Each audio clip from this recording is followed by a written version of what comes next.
Eh, bueno, les hago la invitación, no sé si mi pastor Fernando, mi hermana Paula están en el curso gratuito. Bueno, son dos clases que vamos a hacer, que es el día sábado 11 y el 18. Las clases de introducción a la teología. Bueno, igual lo hemos visto en clase eso, pero este es un curso gratuito que vamos a hacer con mi hermano Sebastián por la universidad. Aleluya. Ahí está el libro, mi pastor Fernando ahí lo está publicando. Gloria al Señor. El audio. Sí, le hemos estado echando su miradita, es importante. Sí, Está muy bueno, ordenadito y está bien, estructurado. está muy buena sí, bien estructuradito. Sí.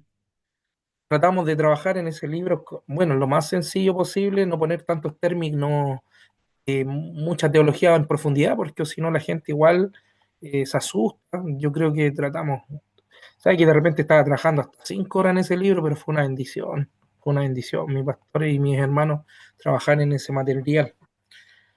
Así que vamos a pasar. Mi pastor Jaime, que lo veo también que está ingresando ahí, Dios me lo bendiga grandemente, a mi pastor Jaime de Ecuador. Un gusto saludarle, mi pastor.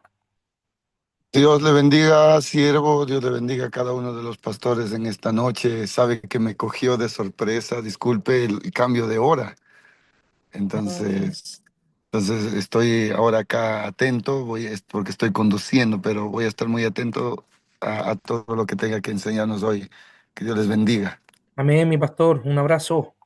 Ya, queridos hermanos, Dios me lo bendiga. Mi hermano Sebastián, si nos puede guiar una oración de inicio para dar comienzo a estas clases. Amén. Dios me lo bendiga, mi hermano. Amén. Oramos al Señor. Padre, en esta hora, Dios del cielo, vamos delante de tu presencia, en el nombre de tu Hijo amado Jesús. Dios mío, pidiendo, Dios del cielo, y clamando que esta tarde, Dios mío, podamos ser bendecidos por medio de su palabra. Dios del cielo, esa palabra bendita, Dios del cielo, pueda calar en nuestros corazones en esta tarde, Señor amado, poder escudriñar las escrituras, Señor amado, que nos hace tanto bien. Bendiga a todos, Dios mío, los que estamos conectados, Señor amado, pueda abrir nuestro entendimiento, Señor amado, pueda usted, Dios del cielo, aclarar dudas. Dios mío, bendiga, Dios del cielo, nuestros oídos, Dios del cielo, para que podamos oír, escuchar atentamente tu palabra, Señor. Lo pedimos, Padre, en el nombre de Jesús, tu amado Hijo. Amén y amén. Amén. Gloria a Dios. Dios me lo bendiga, mi hermano Sebastián. Ya, mi hermano, como le estaba diciendo, no sé si para que ingresen al grupo, ya. El grupo parece que lo gira en el WhatsApp. Ya estamos, mi hermano Sebastián, si me ayuda, como en 100, ya, parece que ya estamos en los 100. Pero lo ideal, igual tenemos unos ciento y algo, mi hermano. Sí, Sí, sí, tenemos como menos 100 personas. Acá ahora se va agregando tu hermano, así que tenemos alrededor de 100 personas, hermano Mauricio. mire, ya. Entonces, igual lo ideal dejar más arriba de 100, mi hermano, porque no creo que se conecten los 100 justo. Así que vamos a dejarla abierta. Lo invito, queridos hermanos, para que puedan participar de esas clases. Son dos clases, pero van a estar buenas, profundas. Así que solo el día sábado 11 y 18 a partir de las 8 de la tarde, para que lo puedan considerar 98 también. ¿Cuánto van? 98. y 98. 98. Buena cosecha, mi hermano Sebastián, de personas que va a estudiar ese curso. Bueno, igual es una estrategia para nosotros, en nuestra universidad igual, ¿ya? Para después, bueno, va a haber una tercera clase para poder dar a conocer el instituto, la universidad. Así que vamos a ir con eso, hermano Sebastián, amén. Recuerde que el sábado empieza usted la clase de la primera hora. Amén. Dios bendiga a mi pastor Máximo, que veo que también está ingresando.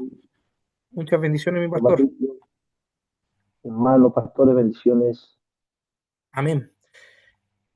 Vamos a empezar, hermano, inmediatamente. Terminamos, ¿se acuerdan que la semana pasada el libro de Santiago, ¿ya? Y hoy día vamos a hablar de las cartas, ¿ya? Petrinas, más conocidas como las cartas, ¿no es cierto?, universales del apóstol Pedro. Amén. Si me dan un segundito, vamos a compartir inmediatamente pantalla. Ya. Si alguien me confirma si se está viendo ahí la diapositiva. Sí, mi hermano, se ve Sí, mi ahí la hermano, diapositiva. amén. Ya. Cuaderno y lápiz, para que tomen apunto, que igual vamos a hablar más de la definición que usted pueda ver ahí en la imagen. Bueno, vamos a hablar más también por cada proyección de imagen. así que igual es bueno que tomen apunte de la materia que estamos pasando, ¿ya? Vamos a ir inmediatamente entonces a sus Biblias también, las que puedan tener ahí, que después igual van a apoyar con versículos bíblicos, y vamos a estar respondiendo también algunas preguntas, sobre todo del tema de las doctrinas que vemos en cada carta. Estoy un poquito afectado, hermano, de la garganta, así que si se escucha un poquito bajo, voy a hacer todo lo posible. Tengo como una garraspera súper fuerte. Ya, introducción general a las epístolas del apóstol Pedro. Ya, vamos a ver su naturaleza, la importancia, el enfoque metodológico de esta carta, ya, su contexto y cuál es la relevancia en la teología esta carta pastoral. Ya, a modo de introducción, si ustedes van conmigo a pantalla, la epístola de Primera y Segunda de Pedro constituyen un testimonio profundo de la fe cristiana en medio del sufrimiento, la oposición y la amenaza doctrinal. Este libro tiene como propósito desarrollar un estudio exegético, siempre desde una vista, ¿no es cierto?, pastoral entregada a las iglesias o comunidades cristianas, ¿ya? Ahora, la presente obra, siempre tenemos que entender que todas estas obras, ¿por qué le llamamos obra? Porque es una obra literaria para nosotros, los que estudiamos la teología, ¿ya? Y cada carta petrina, en especial las del apóstol Pedro, ¿no es cierto?, tiene una importancia, ¿ya? Ahora, viendo el testimonio profundo de la fe cristiana en medio del sufrimiento, la oposición, ¿no es cierto?, y las amenazas doctrinales, este libro tiene como propósito desarrollar un estudio exegético, teológico y pastoral, ¿ya? Ahora, las epístolas, si usted va conmigo, vamos a entrar al tiro a modo de introducción a ver el tema de la autoría. La autoría petrina, como lo ve ahí, ya, de Primera y Segunda de Pedro, se atribuye tradicionalmente al apóstol, ¿no es cierto?, Simón Pedro, uno de los 12 discípulos de Jesucristo y figura central en la iglesia primitiva. Ambos están escritos, ¿ya? Y el autor se identifica explícitamente, como en Primera Pedro 1:1 dice, Pedro, apóstol de Jesucristo, a los expatriados de la dispersión o de la diáspora, ¿ya? Y en la segunda carta, también de Pedro, también Pedro se da a conocer como el autor, Simón Pedro, siervo y apóstol de Jesucristo. Y eso lo vemos en los primeros, ¿no es cierto?, versículos. Ya, estas declaraciones internas constituyen un testimonio directo de la autoría. Pero no solo se presenta como el apóstol, sino también como siervo, reflejando una profunda humildad y autoría espiritual. ¿Ya? De la perspectiva histórica, pero tenemos que entender también que fue, ¿no es cierto?, testigo ocular del ministerio de Jesús. Y eso lo vemos en Mateo 17:1-5. ¿Ya? También participó en eventos claves, como la transfiguración. ¿Ya? También fue líder destacado en la iglesia de Jerusalén. Y esto lo vemos en Hechos, capítulo 2, versículo 5. Ahora, en 2 de Pedro 1:16-8, el autor afirma haber sido testigo de la gloria de Cristo, lo cual refuerza su identidad apostólica. ¿Ya? Ahora, cuando nosotros vemos en la autoría, siempre hay debates críticos sobre la autoría. ¿Ya? Por ejemplo, en el ámbito académico moderno, especialmente desde corrientes críticas, se han cuestionado la autoría petrina, particularmente en la segunda carta de Pedro, debido a diferencias de estilos literarios entre primera y segunda de Pedro, uso de vocabulario más elaborado, como en segunda de Pedro se ve eso, también la supuesta dependencia de otras tradiciones como Judas. Ahora, sin embargo, estos argumentos pueden ser respondidos desde una perspectiva conservadora. Y recuerde que nuestra postura siempre va a ser conservadora, no de alta crítica, ¿ya? La alta crítica siempre busca, en vez de criticar, yo digo siempre, hermano, o de fundamentarse, ¿no es cierto?, en el contenido, ellos como que siempre le buscan la quinta pata al gato. Entonces siempre cuestionan o ponen en duda. Entonces nosotros siempre tenemos que tener esa perspectiva conservadora. De hecho, cuando nosotros hablamos incluso de nuestras, se puede decir, denominaciones, ya sea evangélica, ¿no es cierto?, o pentecostal, nosotros somos pentecostales conservadores o fundamentalistas algunos son. Entonces, nosotros tenemos que siempre tener esa perspectiva, ¿ya? Ahora, nosotros, a pesar de que no lo guiamos por tradición o por magisterio, hay una parte de la tradición, perdón, de cada carta cuando hablo de tradición también hablo, ¿no es cierto?, de la iglesia primitiva, después del año 90, ¿no es cierto?, que con Juan se cierran las últimas cartas. También vemos que esas autoridades también nos avalan a nosotros como contexto histórico de todas las epístolas, ¿ya? Por eso perseveramos y creemos a esa perspectiva conservadora y histórica, para que ustedes puedan también tener eso bien en cuenta, ¿ya? Ahora, sin embargo, estos argumentos pueden ser respondidos desde una perspectiva conservadora, como le había dicho anteriormente. Ahora, ¿por qué? Porque hay diferencias de contexto en Primera de Pedro, que es pastoral, y Segunda de Pedro, que es más, vamos a ocupar el término polémica, por el tema, ¿no es cierto?, de cómo expone la carta. También vemos uso de que Pedro haya utilizado quizá un secretario. Por ejemplo, en Primera de Pedro 5:12 dice Silvano, claramente vemos que ahí había alguien que siempre estuvo con Pedro y la ayudaba. También en el desarrollo temático, las variaciones literarias no implican necesariamente diferente autor. ¿Por qué le digo esto? Porque si nos vamos a ir más adelante a la primera, segunda y tercera carta de Juan, que ni una de esas tres cartas empieza, ¿no es cierto?, el autor saludando o presentándose, ¿no es cierto?, como el apóstol Juan. Pero vemos claramente, ya, en su contexto literario, lo vuelvo a repetir, de una perspectiva conservadora, es 100% atribuida al apóstol Pedro. No tan solo porque los versículos 1 y 2, ¿no es cierto?, lo corroboren, o sea, perdón, versículo 1, capítulo 1, versículo 1 de la primera y la segunda epístola de Pedro, sino porque la iglesia por tradición siempre lo ha atribuido al apóstol Pedro, ¿ya? Ahora, en el contexto histórico, las epístolas fueron escritas en un periodo crucial del cristianismo primitivo, probablemente entre los años 60 y 68 después de Cristo, durante el dominio del Imperio Romano, ¿ya? Y haciendo, ¿cierto?, en la visión panorámica, recuerden que todo esto es panorámico, vemos a Primera Pedro que refleja un contexto de persecución externa, donde los creyentes, para que ahí anoten, enfrentan rechazo social, difamación y hostilidad cultural. Ahora, esto no se trata de una persecución, se puede ser imperialista, sistemática, sino de una presión social creciente por causa de la fe en Cristo. Así también en el contexto histórico de la segunda carta, que la estamos analizando juntas, vemos cómo se presenta en un contexto distinto. Por eso la alta crítica, ¿no es cierto?, niega la eficacia de la autoridad del apóstol Pedro a esta carta. Una crisis interna en la iglesia se caracteriza por apariciones de falsos maestros, negación del juicio futuro y conductas inmorales. Esto indica una etapa posterior donde la iglesia no solo lucha contra el mundo, sino que también contra la corrupción doctrinal interna. Ahora, ¿cuáles fueron los destinatarios que Pedro, ¿no es cierto?, escribe esta carta? Aquí dice claramente, si alguien me puede ayudar, con Primera de Pedro, capítulo 1:1, para que veamos al tiro y analicemos esta, se puede decir, destinatario. Recuerde que la verdadera hermenéutica, siempre a usted, perdón, sí, hermenéutica, le va a presentar, ¿no es cierto?, el autor, ya, el propósito y a quién son los que fueron dirigidos estas cartas. ¿Quién tiene Primera de Pedro? Amén, mi hermano. Amén. Primera de Pedro, capítulo 1, verso Sí, 1.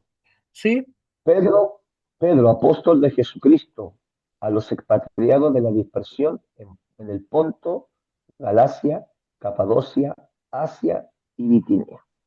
ahí vemos claramente en el contexto que Pedro, ¿no es cierto?, se dirigió, fueron a los expatriados de la dispersación, ¿no es cierto?, en el Ponto, Galacia, Capadocia, Asia y Bitinia. Entonces, los destinatarios eran creyentes dispersos en la región de Asia Menor. ¿Y quién sabe a dónde está actualmente Asia Menor? Es bueno saber un poquito de biografía, hermano, también.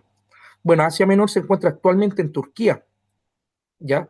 Donde Israel ahora se está enfrentando, ¿no es cierto? Bueno, está en todo el Medio Oriente, podemos ver allá lo que está pasando allá en el Medio Oriente, ¿ya? Actualmente es Turquía, Asia Menor, y ahí también estuvieron las 7 iglesias, ¿ya? Ahora, se le describe, ¿no es cierto?, extranjero, cuando la Biblia habla de extranjero, habla de una identidad espiritual y peregrino, que se refiere, ¿no es cierto?, a algo transitoriedad en el mundo. Esto no solo tiene un sentido geográfico, sino también teológico. El cristiano no pertenece a este sistema, sino al reino de Dios, ¿ya? Y en la naturaleza de los destinarios existen debates sobre si eran judíos o gentiles, ¿ya? Porque ahí claramente Pedro no explica si son para los creyentes, y esta carta, del punto de vista, es una carta, por eso se le llaman las cartas universales del apóstol Pedro, porque son, ¿no es cierto?, se puede decir, para aquellos que pueden ser judíos o no judíos, ¿ya? O cristianos o judíos. Sin embargo, el contexto, ¿no es cierto?, sugiere una audiencia mayoritariamente gentil, y esto lo encontramos en Primera de Pedro 1.14. Si lo puede leer mi pastor Máximo, Primera de Pedro 1.14. Mi hermano, dice, como hijos obedientes, no os conforméis a los deseos. A ver, el 1.14 sí está El abierto, ¿no? 1.14. Sí. Como hijos obedientes, no os conforméis a los deseos que antes teníais, estando en vuestra ignorancia. Entonces ahí vemos claramente que estaban, ¿no es cierto?, hablando, ¿no es cierto?, a cristianos también que estaban, quizás aceptaron anteriormente a Cristo. Ya también vemos las prácticas paganas abandonadas, y esto lo encontramos en el capítulo 4, versos 3 y 4. ¿Quién tiene el capítulo 4 de Primera de Pedro, versículos 3 y 4? Amén, mi hermano Patricio. Amén. Dice 3 y 4. Baste ya el tiempo pasado para haber hecho lo que agrada a los gentiles, andando en lascivias, concupiscencias, embriagueces, orgías, disipación y abominables idolatrías. A estos les parece cosa extraña que a vosotros no corráis con ellos en el mismo desenfreno de disolución y os ultrajan. Ahí vemos la naturaleza del destinatario, entonces, que eran, ¿no es cierto?, gentes que antiguamente eran gentiles o eran judíos que tuvieron una convención, ¿no es cierto?, o se convirtieron a Cristo. Ahora, la segunda carta de Pedro también aparece dirigida a una audiencia similar, y esto lo vemos. ¿Quién me puede buscar ahora segunda de Pedro 3.1? Y aquí vemos ya más profundamente cómo se emplea, ¿no es cierto?, esta carta, ¿no es cierto?, a los cristianos. ¿Quién tiene segunda de Pedro 3.1? Amados, esta es la segunda carta que os escribo, y en ambas despierto con exhortación vuestro limpio entendimiento. Claramente, Pedro, ¿no es cierto?, le está hablando ya a gentiles que se habían convertido al cristianismo. Ahora, gracias a mi pastor, no sé, mi pastor Josué, Dios me lo bendiga, mi pastor. Amén. Amén. Bendiciones. Ahora, esto sugiere continuidad pastoral, y aquí es donde calza, ¿no es cierto?, esta carta pastoral universal del apóstol Pedro, que se escribe, ¿no es cierto?, nuevamente para reafirmar la verdad y advertir sobre el error. Ahora, el propósito de las epístolas, que para mí es muy importante, que cada carta tiene un propósito. Sabemos que Corintio tuvo un propósito, la carta a Galacia, a las iglesias de Galacias, ¿no es cierto?, tuvo un propósito. Ahora vamos a ver el propósito, ¿no es cierto?, por qué Pedro escribió la primera carta. Número uno, es animar a los creyentes en medio del sufrimiento, ¿ya? Llamar, ¿no es cierto?, a una vida de santidad, de recordar la esperanza futura en Cristo, ¿ya? Ver también los falsos profetas y falsos maestros, ¿ya? Y también haciendo mención, ¿no es cierto?, a la venida del día, perdón, el día del Señor vendría. Amén. Ahora, el tema clave de la primera carta es la esperanza viva en medio de las pruebas, para que usted también tenga ahí usted esa referencia, ¿ya? Vemos también el propósito de la segunda carta de Pedro, que ya lo había dicho también, junto a los falsos maestros, ¿no es cierto? También en la segunda carta vemos advertir, ¿no es cierto?, contra los falsos maestros, defender la verdad apostólica y exhortar al crecimiento espiritual. ¿Ya? Ahora, es súper fácil ver y entender el propósito de las cartas. Recuerde que la primera carta, ¿cuántos capítulos tiene? La primera carta, es importante, hermano, saber también los capítulos de las cartas o de los libros, ¿ya? La primera 5, hermano Patricio. 5, mi hermanito.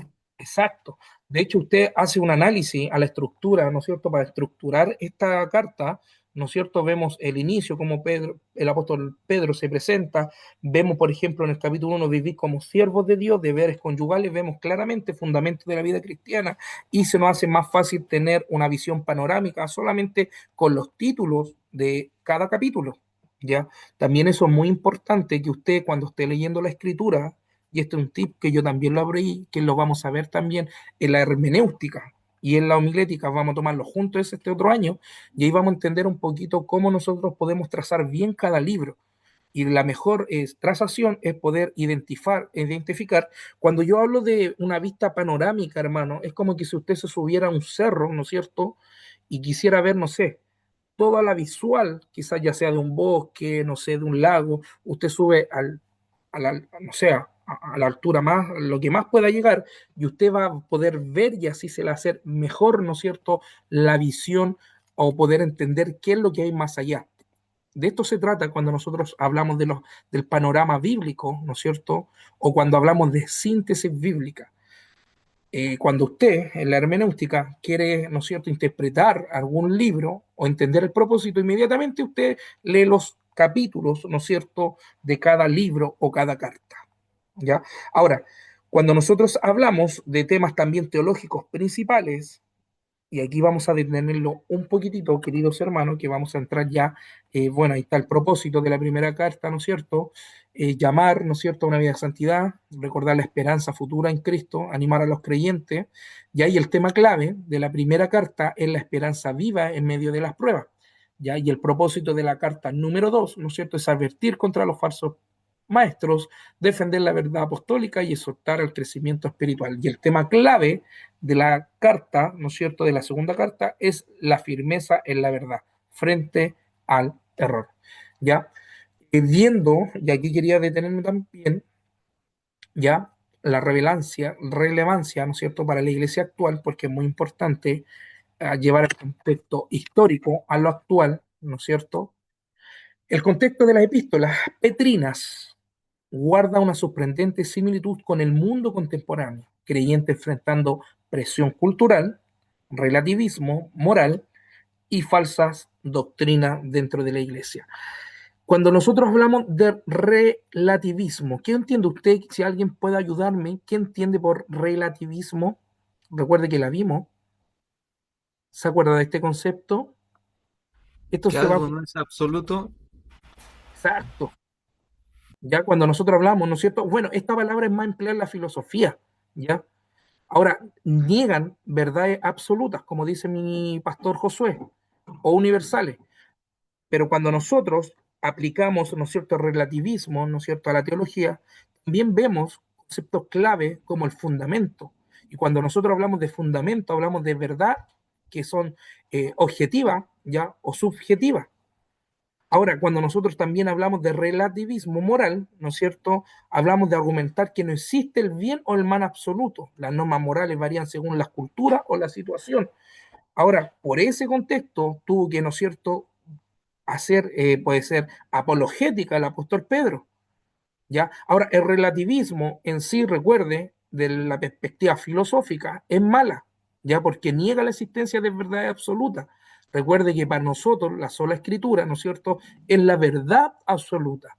Y tuvo que luchar Pedro, ¿no es cierto?, con este contexto moral, con las personas, ¿no es cierto?, que estaban quizás, había escuchado o había visto Pedro. ¿Ya? Ahora, cuando nosotros también hablamos de relativismo, también hablamos del escepticismo, hermano. ¿Has escuchado hablar del escepticismo?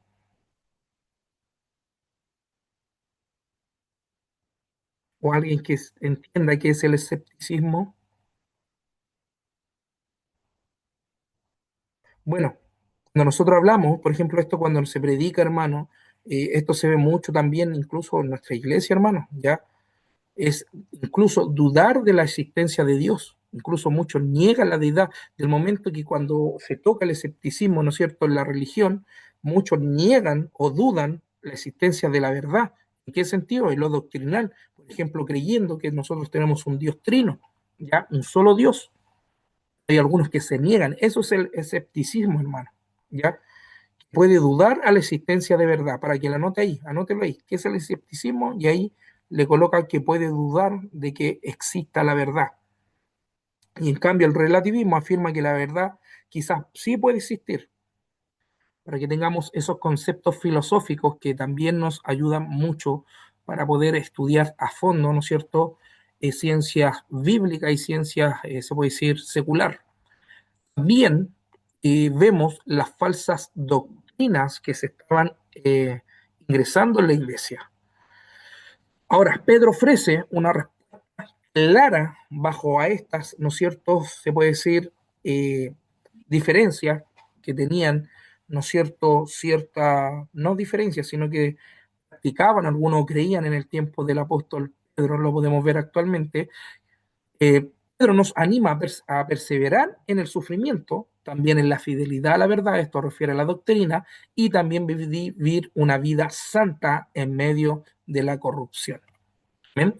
Y aquí vamos a entrar un poquito, que ya yo creo que hemos tocado siempre, estamos hablando de las doctrinas fundamentales de cada carta.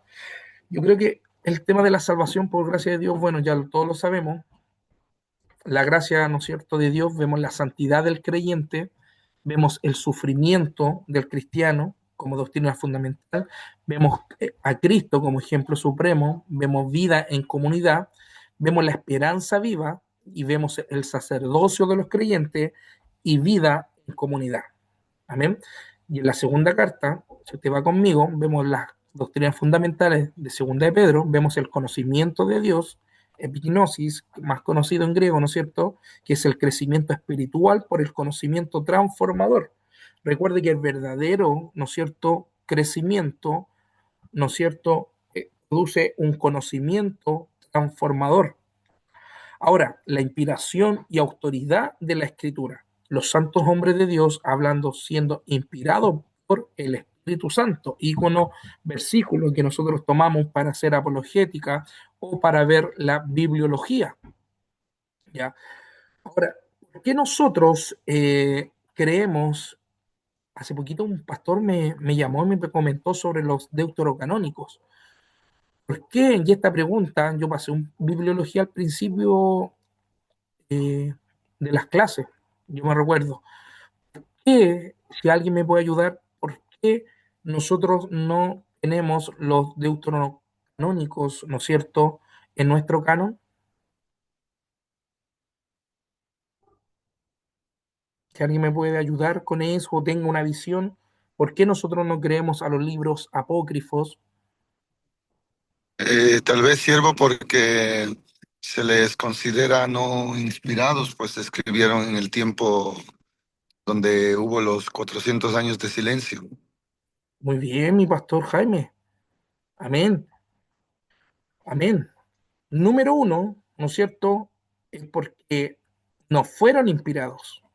Uno de los factores esenciales cuando se hicieron, ¿no es cierto?, estas reuniones, ya sean, ¿no es cierto?, se juntaron para poder ver en el año 300, 400 y 500 que iban surgiendo, mientras iban, ¿no es cierto?, naciendo doctrinas, iban también viendo las raíces, ¿no es cierto?, de cada libro, ¿ya?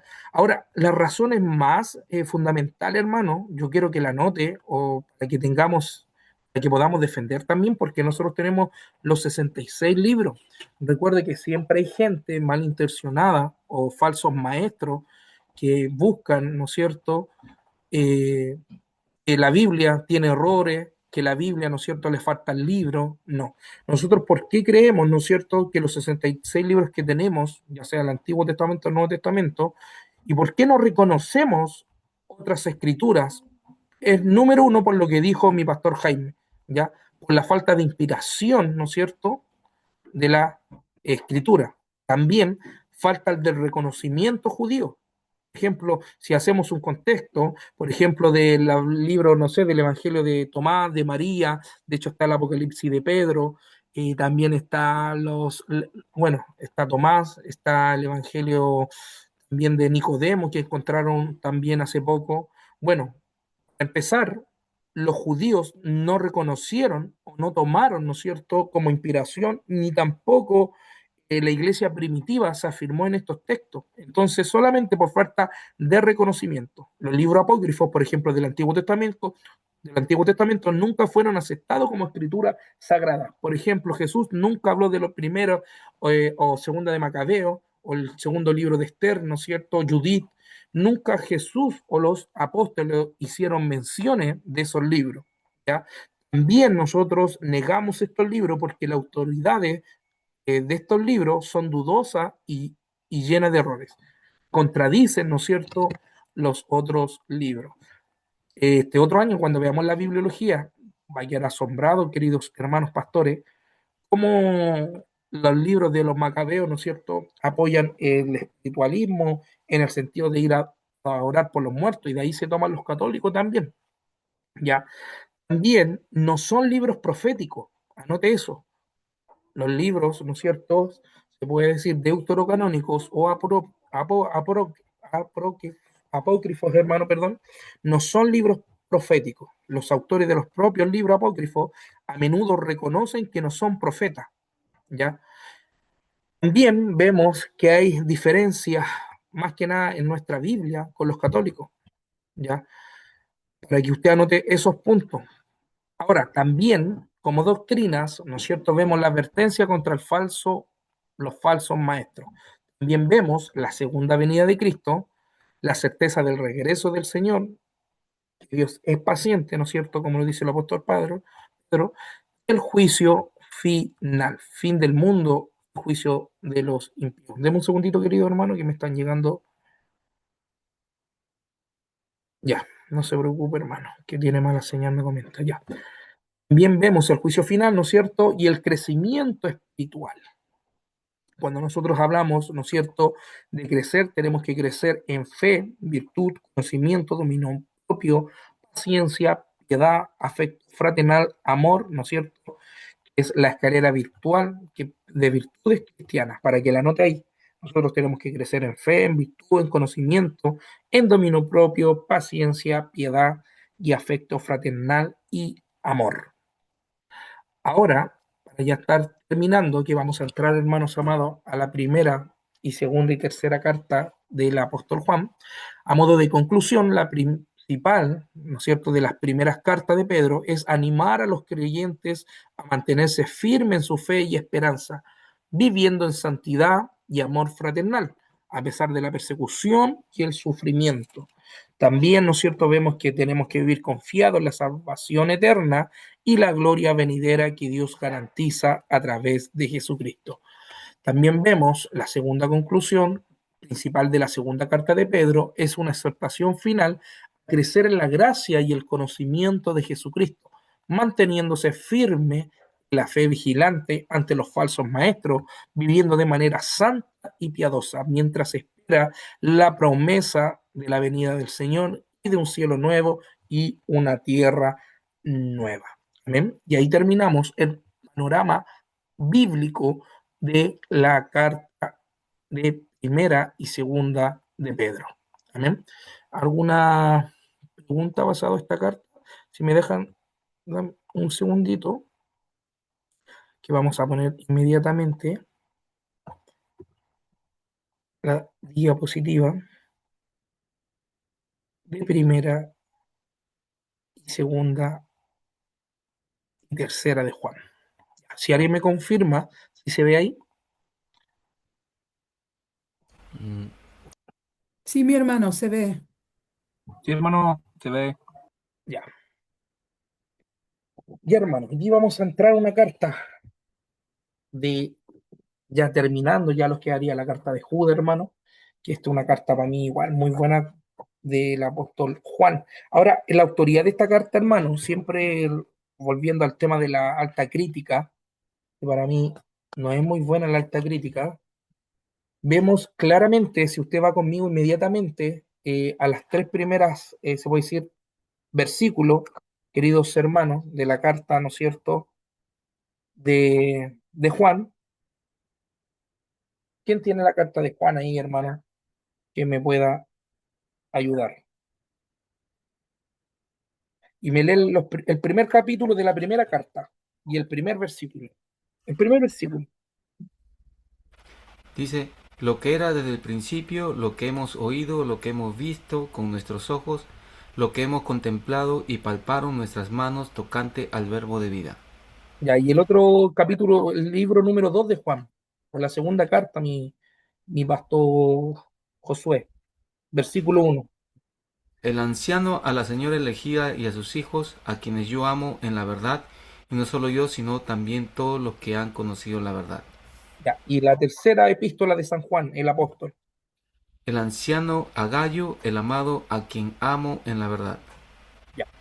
Según la alta crítica, inmediatamente analizando el texto y el contexto de la carta, no hay autoría, sino que ellos se van al contexto, ¿no es cierto?, histórico, según la iglesia primitiva, ponen inmediatamente en duda un jaque si realmente fue, ¿no es cierto?, el apóstol Juan que escribió estas cartas, ¿ya? Ahora, nosotros, ¿cómo podemos saber? Y esto es una pregunta que le quiero hacer, queridos pastores, queridos hermanos, ¿cómo nosotros podemos identificar o tratar, ¿no es cierto?, de identificar al autor de estas cartas si no se presenta el autor? Por ejemplo, también pasa en la carta de los hebreos. Nosotros, ¿cómo podemos identificar o atribuir, ¿no es cierto?, esa carta al apóstol Juan? ¿Alguien me quiere ayudar con eso o responder a eso sin exponer a nadie?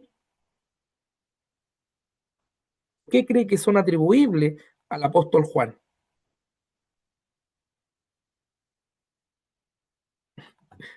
Amén. Bueno, ¿no? Quizás no hay una opinión, ¿no es cierto? Quizás certera, pero bueno, la cuestión de la autoría de la epístola, a modo de que usted vaya conmigo ahí a introducción general, y aquí vamos a entender, Juan ha sido objeto de amplios análisis dentro del campo de la crítica bíblica, de lo que estamos hablando, y la teología del Nuevo Testamento. Si bien el texto mismo, bueno, ahí pido perdón, hermano, por la diapositiva, que la IA no me tira bien, hermano, no tira bien, no es que yo escriba, porque al escribir letra por letra, dice la epístolas, ¿ya? Pero sabemos a lo que se refiere. ¿Ya? Vemos el análisis dentro del campo, otra vez haciendo alusión, de la crítica bíblica y la teología del Nuevo Testamento, si bien el texto mismo no se menciona, ¿no es cierto?, explícitamente con el nombre o la autoría de Juan, a las tres cartas, la tradición cristiana primitiva ha sostenido de manera consistente que dichas epístolas proceden del mismo círculo apostólico vinculado al apóstol Juan. A diferencia de las cartas del Nuevo Testamento, donde el autor se identifica claramente como las epístolas paulinas, las cartas joaninas, que así se le atribuyen a la teología, adoptan un estilo más explícito, especialmente en Primera de Juan, que carece de saludo formal. Sin embargo, esta ausencia de identificación explícita no implica anonimato en el sentido estricto, sino más bien una autoría reconocida por los destinatarios originales. Amén. Ahí está la respuesta. El análisis de la autoría, por tanto, debe considerarse no solo la evidencia interna del texto, sino también el testimonio externo de la tradición eclesial, el estilo literario y el contenido teológico y la relación con otros escritos atribuidos al mismo autor. Y a esto se le llama, ¿no es cierto?, las autorías juaninas y trasfondo histórico. Ahora, la evidencia interna del lenguaje y el estilo teológico de estas cartas, uno de los argumentos más sólidos a favor de una autoría, es, por ejemplo, sobre todo en la epístola de Juan, es lo notable en la unidad del lenguaje. Siempre, ¿no es cierto?, la estructura o el lenguaje conceptual, ¿no es cierto?, nos va a dar esas señales o esa interrogante, ¿quién escribió esas cartas? ¿Ya? Por ejemplo, el apóstol Juan siempre se atribuía ya siendo anciano, por eso él hace en la salutación se presenta, ¿no es cierto?, como el anciano a Gallo. Y claramente vemos en el contexto, ¿no es cierto?, cronológico, que Agallo estuvo completamente, se puede decir, eh, completamente contemporáneo y trabajó, ¿no es cierto?, según los estudios, con el apóstol Juan. Ahora, también en el concepto que no son utilizados de manera aislada, sino que forman un sistema teológico coherente que define, ¿no es cierto?, a Gallo, ¿no es cierto?, con Juan. Entonces vemos claramente que ya el contexto histórico nos avala que fue del apóstol Juan. Ahora, La palabra anciano, en la epístola, por ejemplo, de 2 y 3, Juan, el autor, se identifica, ¿no es cierto?, como el anciano.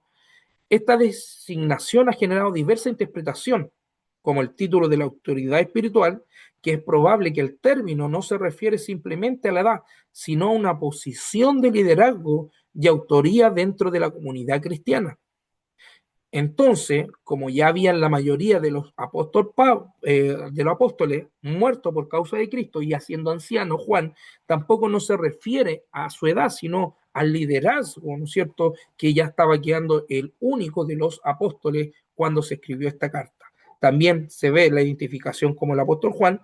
Muchos estudiosos sostienen que el anciano es el mismo apóstol Juan, quien en una etapa avanzada de su vida escribe con autoría pastoral a las iglesias, ¿ya? Y en el contexto histórico vemos, ¿no es cierto?, que se fue escrita a Asia Menor y a la comunidad juanina. La epístola refleja un contexto específico, probablemente ubicado en la región de Asia Menor, actual Turquía, a fines del siglo I. Amén. Entonces vemos claramente que podemos atribuirle las cartas al apóstol Juan. Ahora, vimos la evidencia, ¿no es cierto?, el lenguaje, también vimos el estilo literario, como Juan también escribe sus cartas, especialmente el Evangelio de Juan. Vemos claramente, ¿no es cierto?, también el testimonio externo, la tradición de la iglesia primitiva, al reconocimiento de la autoría juanina, ¿ya? Que no es una construcción tardía, sino que se encuentra respaldado por el testimonio de los primeros siglos. Por ejemplo, aquí también quiero que paremos un poquitito, ¿no es cierto? Por ejemplo, los padres de la iglesia como Ireneo de León, Clemente de Alejandría y Tertuliano atribuyen esta epístola, ¿no es cierto?, al apóstol Juan, identificando como el discípulo amado del Señor. Ireneo, en particular, establece una conexión directa entre Juan y la iglesia de Asia Menor, la cual coincide en el contexto geográfico, ¿no es cierto?, que que nace, ¿no es cierto?, de las epístolas. Vemos un segundito, me están llamando. Ya.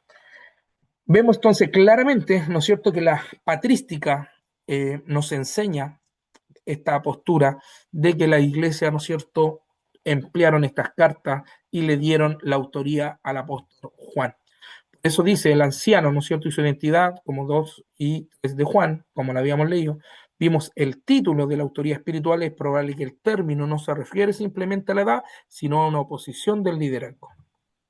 Ahora, en el contexto histórico vemos que fue, ¿no es cierto?, escrita a los de Asia Menor y a la comunidad juanina, como lo habíamos dicho.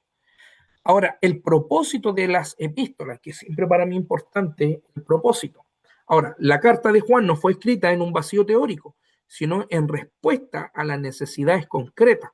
Entre sus propósitos principales destacan, ¿no es cierto?, número 1, afirmar la verdad apostólica, ¿ya? Para que no te ahí los propósitos, que son varias. También combatir el error doctrinal. Combatir el error doctrinal, ¿ya? Exponer y rechazar enseñanzas falsas. También fortalecer la comunión y restaurar la unidad basada en la verdad, ¿no es cierto? También promover la vida espiritual auténtica, llamar a una vida coherente con la fe. También vemos, ¿no es cierto?, la relevancia teológica tras el trasfondo histórico. Ahora, cuando nosotros hablamos de trasfondo histórico, hermano, tenemos que comprender que el contexto histórico siempre nos permite interpretar correctamente el mensaje de la epístola.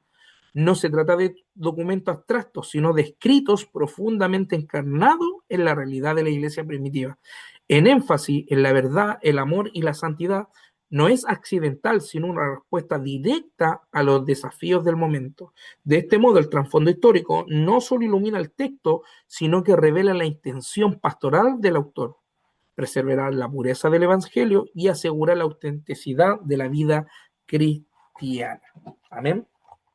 Ahora, las doctrinas fundamentales, que aquí los vamos a detener un poquito, hermano, y vamos a hablar sobre la encarnación de Jesucristo, la importancia vital del amor fraternal, y aquí vamos a interactuar, ya vamos a interactuar. Por ejemplo, las doctrinas fundamentales en la carta de primera segunda y tercera de Juan establece como doctrinas fundamentales, número uno, la encarnación, ¿no es cierto?, real de Jesucristo. Y a esto se le llama la cristología. ¿Ya? Aquí vemos, ¿no es cierto?, la cristología en acción en las cartas de Juan. Ahora yo quiero hacer una pregunta, hermano. Por ejemplo, hay religiones que Jesucristo, ¿no es cierto?, no se encarnó, ¿no es cierto?, en un hombre, sino que Dios le, como dice la escritura, que Dios le preparó un cuerpo. Mi pregunta es la siguiente, hermano amado. ¿Jesucristo siempre estuvo en la eternidad con Jesús? Miren, una pregunta básica.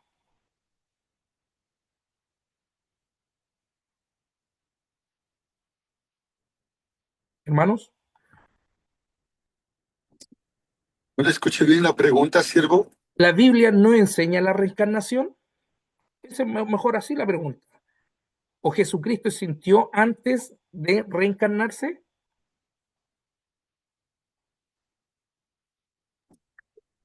Miqueas 5:2 dice que las salidas del Señor han sido desde los días de la eternidad. Exacto. Muy bien, mi pastor. La Biblia no enseña, ¿no es cierto? No enseña la reencarnación y de hecho se opone a ella a establecer que los seres humanos mueren una sola vez y luego enfrentan, ¿no es cierto?, el juicio. Ahora, la pregunta, y si alguien tiene Hebreos 9:27, ¿quién tiene Hebreos 9:27? Y después vamos a ir con la otra pregunta. Amén, mi hermano. Mi pastor, ¿qué dice Hebreos 9:27? Y de la manera que está establecido para los hombres que mueran una sola vez y después de esto el juicio. Vemos claramente que el tema de la reencarnación que algunos creen, de hecho algunos creen esto, hermano, por ejemplo, ¿cómo se llama el que canta este, se dice ser cristiano? Rodríguez, ¿cómo? El Puma Rodríguez, no sé si lo han escuchado. Bueno, él cree en la reencarnación. Él piensa que se va a convertir, no sé, un poco más en animal, no sé.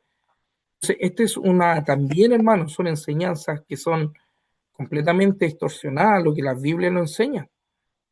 Ahora, nosotros creemos a la resurrección. La fe bíblica se basa en la resurrección, no en reencarnar. Jesús resucitó en su mismo cuerpo, no en uno nuevo y diferente. Y eso es muy claro que nosotros tengamos esa capacidad de poder discernir, porque algunos dicen que como María no conoció a Jesucristo cuando estaba, ¿no es cierto?, eh, resucitado, piensan algunos que Jesucristo se reencarnó en otra persona. Y eso es completamente antibíblico, ¿ya?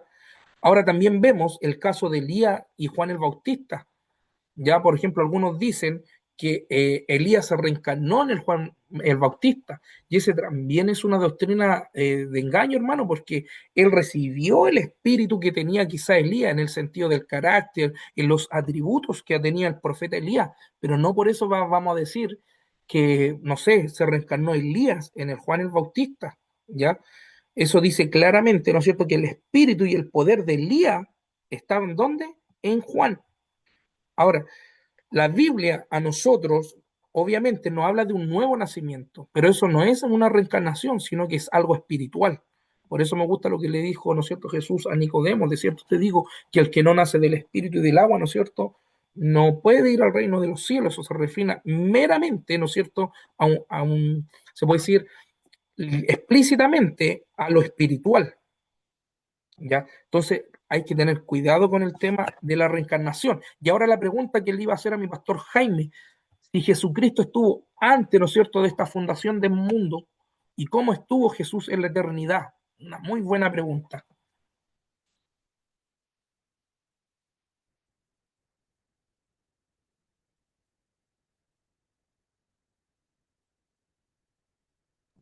No le escuché bien, siervo.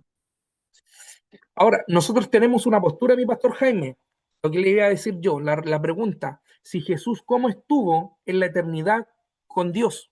Porque Jesús siempre ha estado, ¿no es cierto? Esa es nuestra evidencia clara de la deidad de Jesucristo. Eso se llama cristología, la deidad de Jesucristo. Pero ¿cómo estuvo Jesús en la eternidad, mi pastor Jaime? Una buena pregunta, siervo. O alguien que tenga alguna visión No sé si están mis pastores ahí que quieran participar. No tengamos miedo a equivocarnos, mis pastores, mis hermanos, y aquí estamos todos para aprender. Hermano, Mi hermano pastor, Patricio, mi pastor. sí, bueno, referente a todo lo que está comentando, enseñándonos, bueno, el verbo se identifica con Jesús, obviamente lo que dice Juan en el capítulo 1, en el verso número 14. Eso muestra que ya existía Jesús antes de la creación. Amén. En Juan, en el capítulo 17, verso 5, Jesús dice, Padre, glorifícame con aquella gloria que tuve contigo antes que en el mundo fuese. Entonces, estos versos afirman que ya estaba con Dios antes de que existiera, obviamente, como estamos hablando, el mundo. Entonces, la pregunta que nos hace usted también, nos enseña obviamente la teología que Jesús no comenzó a existir en la tierra, sino que ya existía desde la eternidad con Dios, pero no como humano, sino en una forma divina. Pero Jesús, cuando se identifica también, cuando dice que estaba con Dios y al mismo tiempo era Dios, no es que no tenía un cuerpo humano aún, Amén. existía con Dios, pero eso es lo que más o menos puedo apoyar un poquitito. Existía la comunión con Dios Padre, compartía la gloria divina, obviamente, de la creación. Todo fue creado por medio de Él, como también dice el apóstol Pablo. Amén. Muy bien, mi pastor Fernando. Un 10. A eso se le llama la preexistencia de Dios. ¿Ya? Recuerde que el cuerpo tangible nosotros lo tenemos, nace con Adán. ¿Ya? Y como decía claramente, y el versículo que se apoyó en nuestro pastor Fernando, ¿no es cierto? Que él sintió antes, ya en el principio. O sea, él siempre estuvo y fue reconocido como el Verbo eterno, ¿ya? Y esto también es coeterno con el Padre, ¿ya? Y que no tiene principio ni fin. Y a esto se le llama la preexistencia divina en la persona de Jesucristo, ¿ya? Claro, Anote, disculpe, hermano Patricio. mi pastor. Sí, lo que pasa es que, bueno, es muy importante lo que usted está diciendo porque Sí, amén. algunos se toman de Juan 1:14 para hablar de la reencarnación. Sí, Entonces, cuando dice el verbo se hizo carne y habitó entre nosotros, pero esto habla del que momento en que eh, Jesús vino al mundo no, Dios le preparó un cuerpo. como un ser humano. Exacto. Exacto. Por eso se da cuenta que yo al principio empecé hablando sobre el tema de la reencarnación, porque muchos Exacto. creen, como ese versículo que tomó mi pastor, o sea, que ya Jesús tuvo un cuerpo y se vino a reencarnar. No, hermano amado. Jesús en la eternidad no necesitaba cuerpo. Él es una preexistencia divina que siempre ha estado. Entonces, Amén. nosotros, por lógica y razonamiento, ¿no es cierto?, o el fundamento que nos da la Sagrada Escritura, no podemos ni siquiera imaginarnos que Jesús tuvo con el pelito enrulado, no, querida iglesia, o queridos hermanos, pastores, porque es una preexistencia divina, ¿ya? Ahora, Jesús no comenzó a existir en Belén, y eso hay que tenerlo bien claro. Él ya estaba con Dios, ¿no es cierto?, el Padre, en la eternidad pasada. Y eso lo dice en Juan 8:58. ¿Quién me puede leer San Juan capítulo 8:58?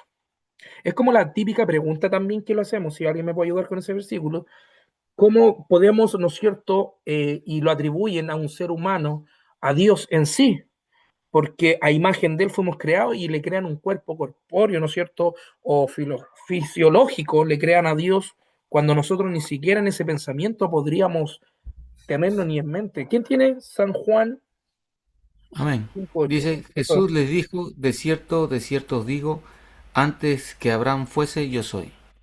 Claramente lo dice. Antes, ¿no es cierto?, que Abraham fuese, Jesús ya estaba. Usando Hermano, 300, mi bueno, pastor, sí, mire, acá está hablando de la reencarnación, ¿no?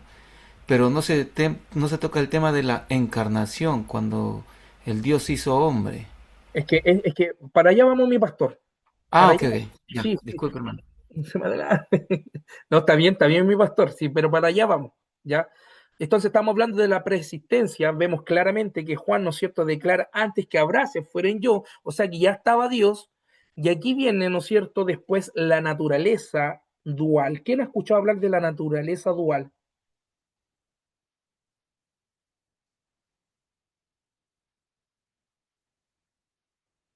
Es una doctrina elemental que nosotros predicamos, hermano. La persistencia de Jesús que existía en la eternidad con Dios, ¿no? ¿Sí? Es la Y naturaleza divina y la naturaleza humana. muy bien, mi pastor Josué. Exacto. A eso se le llama la naturaleza dual. Ya recuerde, ¿no es cierto?, que fue el verbo eterno, con lo que dice Juan 1:1, como lo leyó mi pastor, ¿no es cierto?, Fernando. Y aquí viene, ¿no es cierto?, la naturaleza humana, que viendo la condición de la humanidad, Dios, ¿no es cierto? Yo, bueno, siempre me lo grafico de esta forma, hermano. O sea, es algo que yo me imagino Dios, ¿no es cierto?, viendo la tierra corrompida, viendo que ya nadie podía cumplir la ley, dijo el Señor. Yo tampoco no veo la preocupación de Dios, si Dios siempre estuvo el plan en Dios, Dios siempre conoce lo por venir. Entonces, para Dios no hay algo que le sorprenda. Pero aquí Dios se glorificó, ¿no es cierto?, a través de Jesucristo. Yo siempre lo grafico de esta forma, viendo que la humanidad estaba perdida. Él envió, ¿no es cierto?, a lo mejor que tenía, que fue su Hijo, y dice claramente, ¿no es cierto?, que Dios preparó un cuerpo, y ahí viene lo que dijo mi pastor Josué, que Dios, ¿no es cierto?, se encarnó, ¿ya? Y no es una reencarnación, y dice claramente el versículo que Dios le preparó un cuerpo. ¿Qué quiere decir? Que se encarnó, ¿no es cierto?, en una persona y vino a caminar, ¿no es cierto?, a este mundo. Por lo tanto, la Biblia enseña fundamentalmente, hermano, y es fundamental que la divinidad y la eternidad de Jesús, ¿no es cierto?, siempre estuvo posicionándolo como el creador y el eterno, no como un ser creado. Y esto, hermano, ¿por qué es importante? Porque muchas religiones lo que tienen como un ser creado a Jesús. Y sobre todo, ustedes saben quién son. ¿Qué religiones creen que Jesucristo, ¿no es cierto?, es un ser encarnado? Los Perdón, TJ. un ser creado, perdón. Testigos de Jehová, hermano. Y muy bien, mi hermano Sebastián, los testigos de Jehová. Los testigos de Jehová dicen que Jesucristo, ¿no es cierto?, fue creado. Dios le preparó un cuerpo, pero Jesús en ni un momento, hermano, y esa es una herejía garrafal, que es, se puede decir, es reducir, ¿no? Y más que reducir, hermano, es extirpar la deidad y el señorío de Jesucristo. Entonces se da cuenta que la doctrina, hermano, sobre el tema de la encarnación real de Jesucristo, ¿no es cierto?, está incluso en aquellos que no creen tampoco y no estudian a fondo estos temas doctrinales, hermano. Por ejemplo, hace poquito acá un hermano llegó acá, bueno, donde lo estamos congregando acá en San Antonio, diciendo que el Espíritu Santo es como una tipo corriente que impulsa al hombre solamente a manifestarse. De hecho, me fue con urgencia, porque usted sabe que estos males o hermanitos que vienen llegando quieren imponer sus ideas, sus doctrinas, haciendo creer. Entonces me tomó con urgencia, gracias a Dios me advirtió el siervo acá, hermano, y tuve que hacer con urgencia un estudio bíblico sobre la neumatología, ¿ya? Y la necesidad de tener, ¿no es cierto?, y conocer la doctrina de la neumatología, hermano, porque dice claramente, imagínense si el apóstol Pablo, el apóstol Pedro y el apóstol Juan, hermano, en todas sus cartas, y usted ve este contraste sobre el tema de los falsos maestros, hablaron los tres más grandes apóstoles, hermano, Juan, Pedro y Pablo, ¿no es cierto? Imagínense cuánto más en este tiempo, hermano, se van a querer infiltrar enseñando herejías, apartando la fe a algunos. Entonces, este tema también, hermano, tenemos que saber tener, ¿no es cierto?, ver con claridad y tener los fundamentos claros sobre la deidad del Señor. ¿Ya? Ahora, esto se le conoce, ¿no es cierto?, en la teología sistemática, cuando nosotros hablamos de la persona Jesucristo, y si hacemos, ¿no es cierto?, un análisis a la teología sistemática, a esto se le llama, ¿no es cierto?, la cristología. Cuando nosotros hablamos de cristología, hablamos, ¿no es cierto?, el estudio o la ciencia que se encarga de estudiar a la persona de Jesucristo, ¿ya? Samuel Pérez Millo sacó hace poquito un libro que es de cristología, es muy, bueno, él dice que es exegético, pero yo lo veo que es muy, no sé, gravoso. A mí me gustan los textos vayan directo al grano. Así que estamos trabajando también en esta hora, hermanos, de Cristología, y también lo invito a mis pastores, si pueden hacer unos pequeños también, es necesario que ustedes los tengan también en la iglesia. eh, Se puede decir no tan solo como declaración de fe, sino como fundamento de en lo que creemos, ¿ya? Y con urgencia tenemos que hacer algunos tratados sobre las doctrinas elementales, no solamente poner un capítulo o un versículo que nos representa, ¿no es cierto?, esa fe o qué es lo que creemos como una declaración de fe. Yo creo que para mí lo importante, más en estos tiempos de apostasía, queridos pastores, queridos hermanos, lo importante es tener tratados, pequeños tratados de cada doctrinas elementales, fundamentales que nosotros creemos como iglesia evangélica y pentecostal, ¿ya? Así que le encargo eso, hermano, no en los tiempos, busque, indague, saque tratados, pequeños tratados sobre cristología, neumatología y teología en sí, que es el estudio de Dios, para poder tener bien claro y enseñarle estas cosas también a la iglesia, que es muy importante, ¿ya? Ahora, también vemos como número 2, ¿alguna pregunta sobre el tema? ¿Quedó claro el tema de la encarnación y reencarnación? Hermano, solamente quería aportar de que en Juan capítulo 1, el verso 1 y el verso 14 aclaran acerca de la encarnación, que dice, en el principio era el verbo era con Dios, el verbo era Dios, y en el 14 dice que ese verbo se hizo carne. No, Muy o bien. sea que eso nomás. Sí, no, muy bien, buen versículo.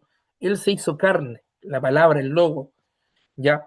Entonces, ¿cómo se le llama eso? La preexistencia divina, ¿ya? Ah, y eso es lo que quería tocar también, el tema de cómo Dios, porque algunos, por ejemplo, nos imaginamos a Dios. De hecho, usted ve la revelación de Ezequiel, de Isaías, cuando vieron la gloria del Señor. Bueno, ellos trataron de graficar, ¿no es cierto?, en la persona de Dios cómo era, ¿ya? Pero nosotros también no podemos atribuirle un cuerpo, se puede decir, terrenal a algo divino, porque es algo preexistente, ¿ya? Lo terrenal, lo mundo, lo tangible, la masa, todo lo que nos rodea, después fue un acto de creación, después, se puede decir, después. Recuerde que con Dios está el tiempo Kairos. ¿Y qué significa el tiempo Kairos? Lo vimos en la clase antes pasada. ¿Recuerdan? Un tiempo no cronológico, hermano. No. El tiempo, claro, está el tiempo, ¿no es De cierto? Dios. Sí, o Exacto. sea, no se rige por el tiempo cronológico de espacio-tiempo. Exacto, muy bien. Ahí sí, mi hermano Sebastián, es el tiempo perfecto o el tiempo divino de Dios. Y recuerde que ese tiempo divino de Dios, nosotros ni siquiera podríamos emplearnos porque no lo conocemos. Nosotros estamos un paso de la eternidad. Cuando nosotros partamos de este escenario, de esta tierra, se nos va a revelar la verdadera identidad y vida. Vamos a conocer el tiempo de Dios. Nosotros ni siquiera por eso se llama tiempo eterno. ¿Y sabía usted? Y esta es la pregunta que también yo hace poquito fue una pregunta bien contradictoria y se puede decir que de algunos respondieron completamente, que se llevó a cabo y con esta pregunta se llevó a cabo como tipo encuesta, hermanos amados. Si Dios, no sé, si Dios, ¿cómo fue la pregunta? A ver, para no, fue, déjame acordar. Dios, ¿cómo fue la pregunta de que si Dios, se pasean los tiempos, si Dios puede estar en el futuro o puede estar presente, o sea, Dios puede hacer presente ahora o él puede estar en el apocalipsis, y es una pregunta muy buena. ¿Qué piensan ustedes? Porque yo quiero, ahí vamos a indagar un poquito. ¿Qué piensan ustedes? ¿Dios puede estar en el futuro?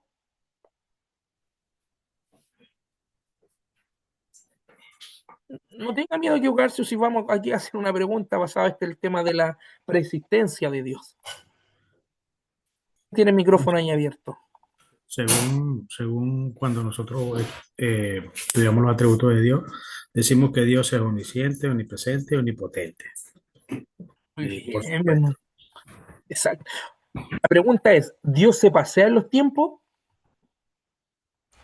Hermano, mire, si Dios existe en la eternidad y la eternidad no está regido bajo el tiempo cronos que es nuestro, que nosotros tenemos pasado, presente y futuro, entonces como Dios no está regido en eso, por eso que Dios conoce lo que pasó en Apocalipsis ya para él es pasado. como también puede ser presente y futuro, como para nosotros, ¿no? O sea, Dios permitió que alguien en el pasado escriba un evento futuro para nosotros que todavía en nuestro presente no ha sucedido, pero para nosotros pasado y presente. Por lo tanto, yo creo que Dios se mantiene, que no es afecto por el tiempo. O sea, Él está en el pasado, en el presente y en el futuro. Eso Eh, es lo que puedo entender. Ah, muy bien, mi pastor Josué, mi hermano Cristóbal. no, no, sí, está buscando no mejoro la palabra que hay una palabra precisa para definir eso, pero no recuerdo. Ahora, Para Hay un Dios todo pasaje, es ahora. hermano mío, en Romanos donde habla acerca del reconocimiento de Dios, que Dios conoce todo. Exacto. Mire, el factor tiempo, Kairos, los vemos en el Apocalipsis, iglesia amada. ¿Ya? Cuando le dice las cosas que son, las que las que son y las que serán. Sube acá, le dice a Juan. O sea, Juan, en esa manifestación no tan solo de visión, sino que estuvo en un tiempo futuro. O sea, Juan, ¿no es cierto?, vio, ¿no es cierto?, el futuro. Por ende, si se manifestó a Juan, ¿no es cierto?, una persona, un hombre, que es limitado, imagínese Dios en el tiempo, ¿no es cierto?, como dijo mi pastor Josué, claramente, bajo la perspectiva como él la puso, claramente Dios se pasea en los tiempos. Dios no podemos limitarlo, ¿no es cierto?, a nuestro tiempo crono. Recuerde que a nosotros se lo establece un tiempo definido, para que lo anote ahí. Es un tiempo definido y dado por Dios. De hecho, por algo Dios puso la luna y el sol por señales. ¿Por qué? Por estaciones, ¿no es cierto?, por meses, por días, por años.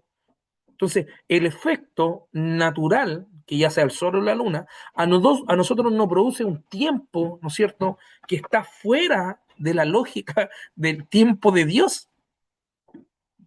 Lo vuelvo a decir, hermano, Dios se pasea los tiempos. Y algunos dijeron que no, que Dios no se puede pasear en los tiempos, porque caería, ¿no es cierto?, no sé, en algo no sé, y como que lo tratan de capsular a Dios o estructurarlo bajo una lógica humana. Les vuelvo a contar, bueno, esto se lo cuento, hermano. De hecho, incluso el amor de Dios, nosotros podemos conocerlo, hablando un poquito del atributo de Dios también, nosotros podemos conocer el amor de Dios, pero nunca vamos a entender el amor de Dios, porque no es un amor terrenal.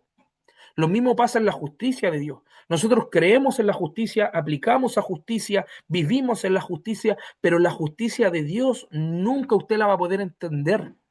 ¿Por qué? Porque nosotros podemos cuestionarlo, por qué pasaron cosas, pero por qué pasó esto, y vienen preguntas a la mente del hombre, ¿me entiendes? Entonces, todo lo que es en Dios es algo, hermano, incomprensible. Por eso nosotros decimos que es un amor, ¿no es cierto?, incomprensible, porque no entendemos, hermano. O sea, logramos a conocer por el testimonio, ¿no es cierto?, de la Sagrada Escritura y cómo Dios se da a conocer, pero en sí, hermano, conocer la profundidad, la grandeza de lo que es Dios, hermano. Por eso me gusta lo que dice el apóstol Pablo, ¿no es cierto?, que cosas que ojo ni un hombre ha visto, no ha escuchado, son las que ni siquiera puede llegarse a pensar, hermano, la que Dios nos tiene preparado.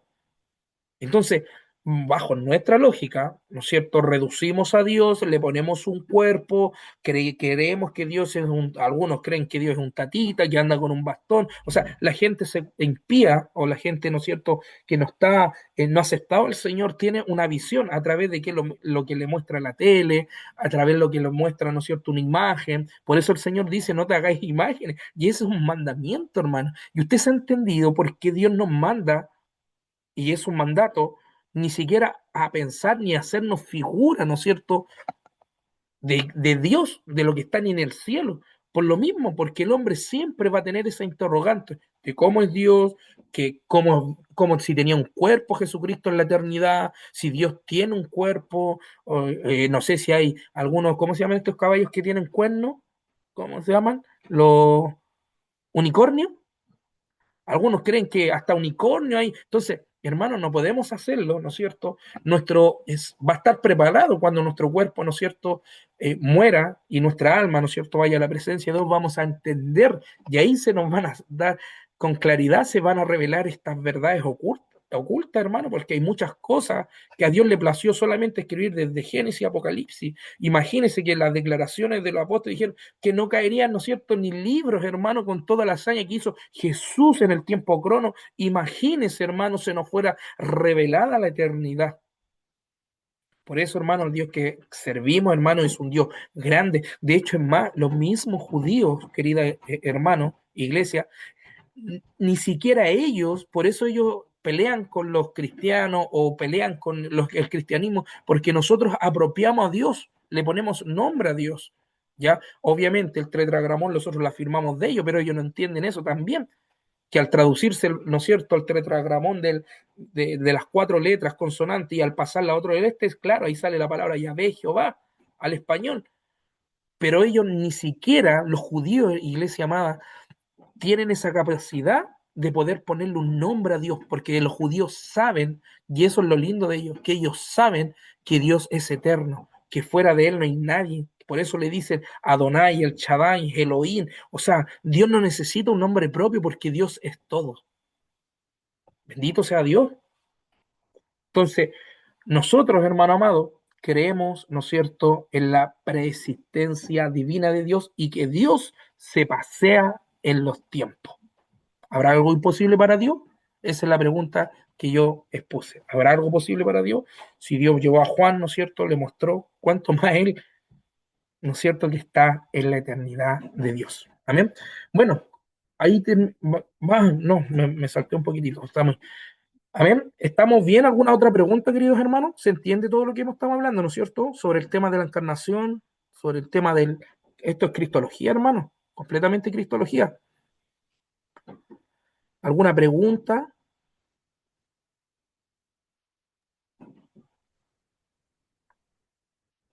¿Todo bien? Vamos a ir al amor fraternal, que también es doctrina elemental, hermano, ¿ya? Nosotros vivimos por amor, ¿no es cierto? Fuimos creados por amor, pero poco se predica de este amor fraternal. También es lindo predicar, exponer doctrina, pero exponer, ¿no es cierto?, lo que es el amor. ¿Qué entendemos por amor fraternal, mi hermano Sebastián? El amor hacia los hermanos, el amor genuino, real, que se demuestra, No, pero en lo no general solo el con amor palabras. fraternal, ¿qué entiende por amor fraternal en lo general? Amar a nuestros hermanos. Amén. No tan solo a nuestro hermano, cuando nosotros hablamos de un amor fraternal, querido hermano, inmediatamente nosotros no vivimos por el sentimiento, sino por una acción de práctica, ¿ya? Ahora, Juan enseña claramente, ¿no es cierto?, que conocer a Dios es ¿a qué? Es como amar a quién, y ahí lo que dice usted, mi hermano Sebastián, amar a nuestro hermano. Y que la falta de amor demuestra, ¿no es cierto?, que no se conoce a Dios, pues Dios es amor. Y nosotros vemos el versículo ícono de esto. ¿Quién tiene Romanos 12:10, hermano? Que vamos a hablar un poquito sobre este tema. Romanos 12:10.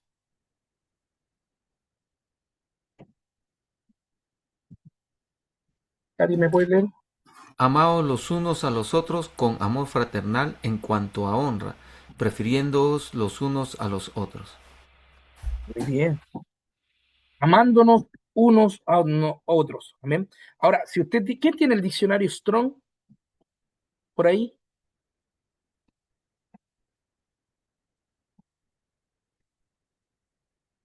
¿Nadie tiene el diccionario Strong? Bueno, si nos vamos a las profundidades de este versículo, hermano, que es Filadelfia, ¿ya? Que eso significa el amor, y esto lo encuentra en el número 5360 de la Biblia, o perdón, del diccionario Strong, ¿ya?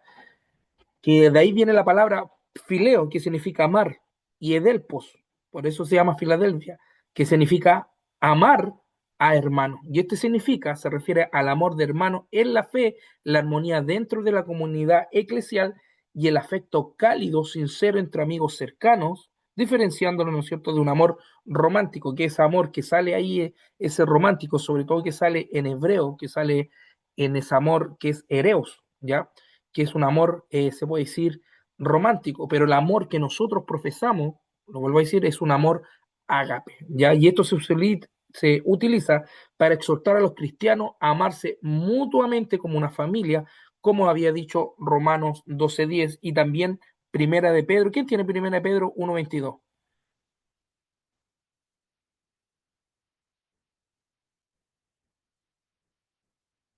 Primera de Pedro 1:22. Hermano Patricio, ¿qué número dijo de la Strong? 5360. Concordancia Strong. Amén. Amén. Si lo puede leer, mi Dice, hermano. amén. Habiendo purificado vuestras almas por la obediencia a la verdad, mediante el Espíritu, para el amor fraternal no fingido.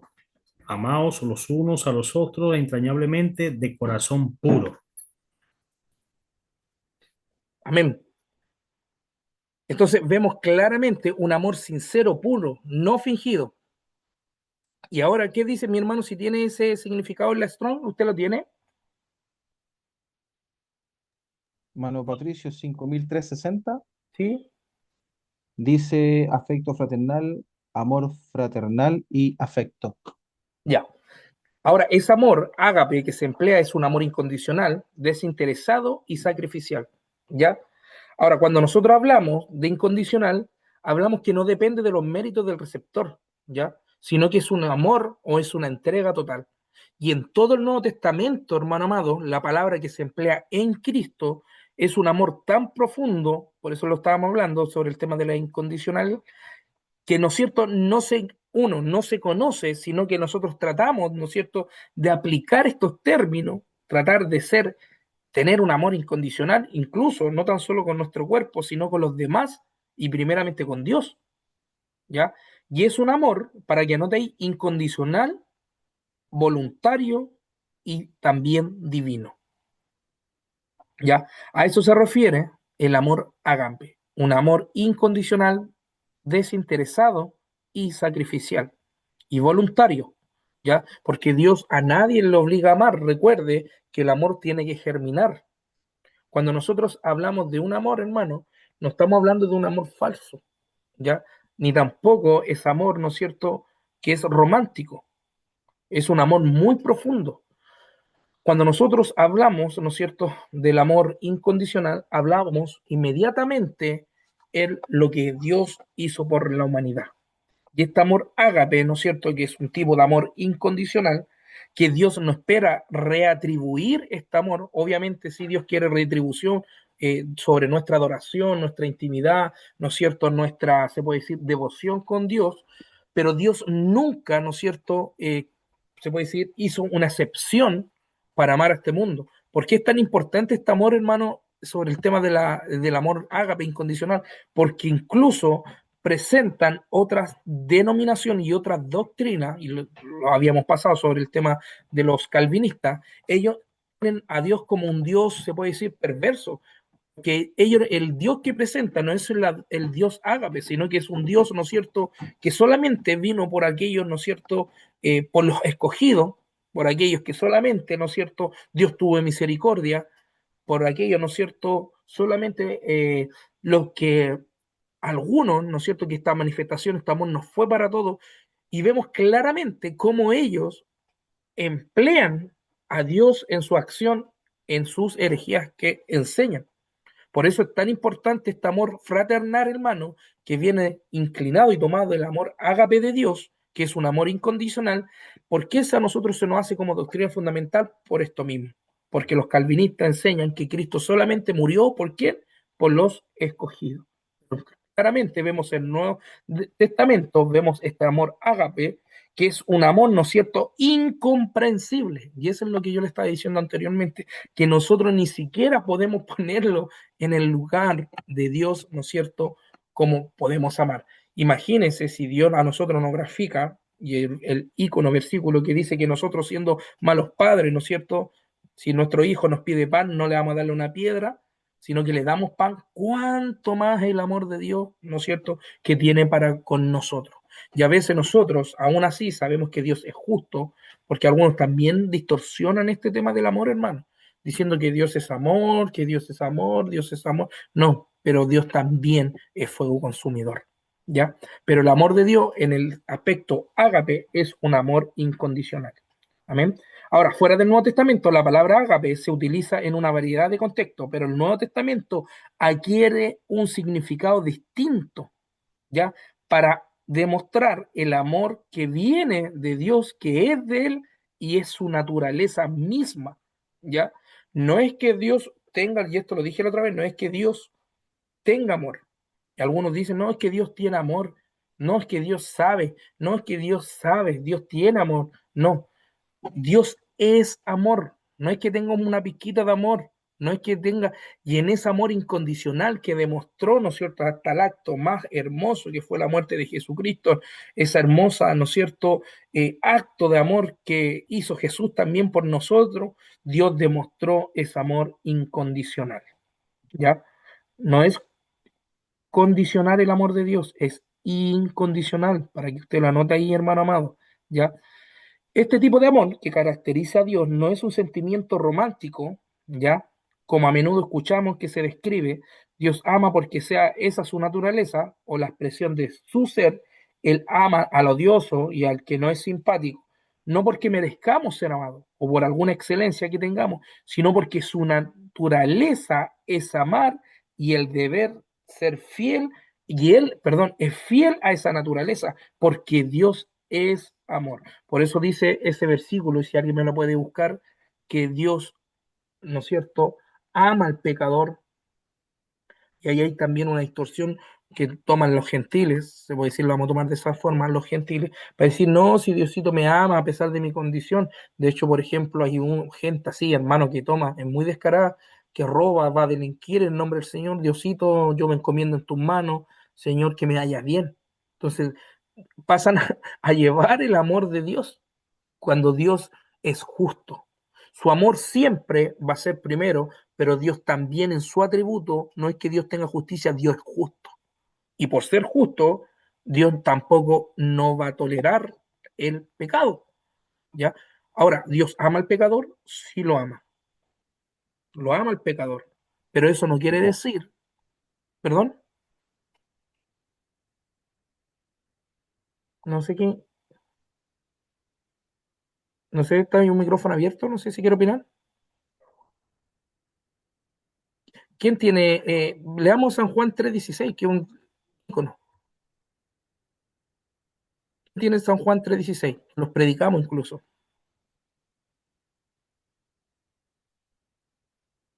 Aquí muchos también se afirman, incluso este versículo. Si alguien me puede leer San Juan 3:16. Amén.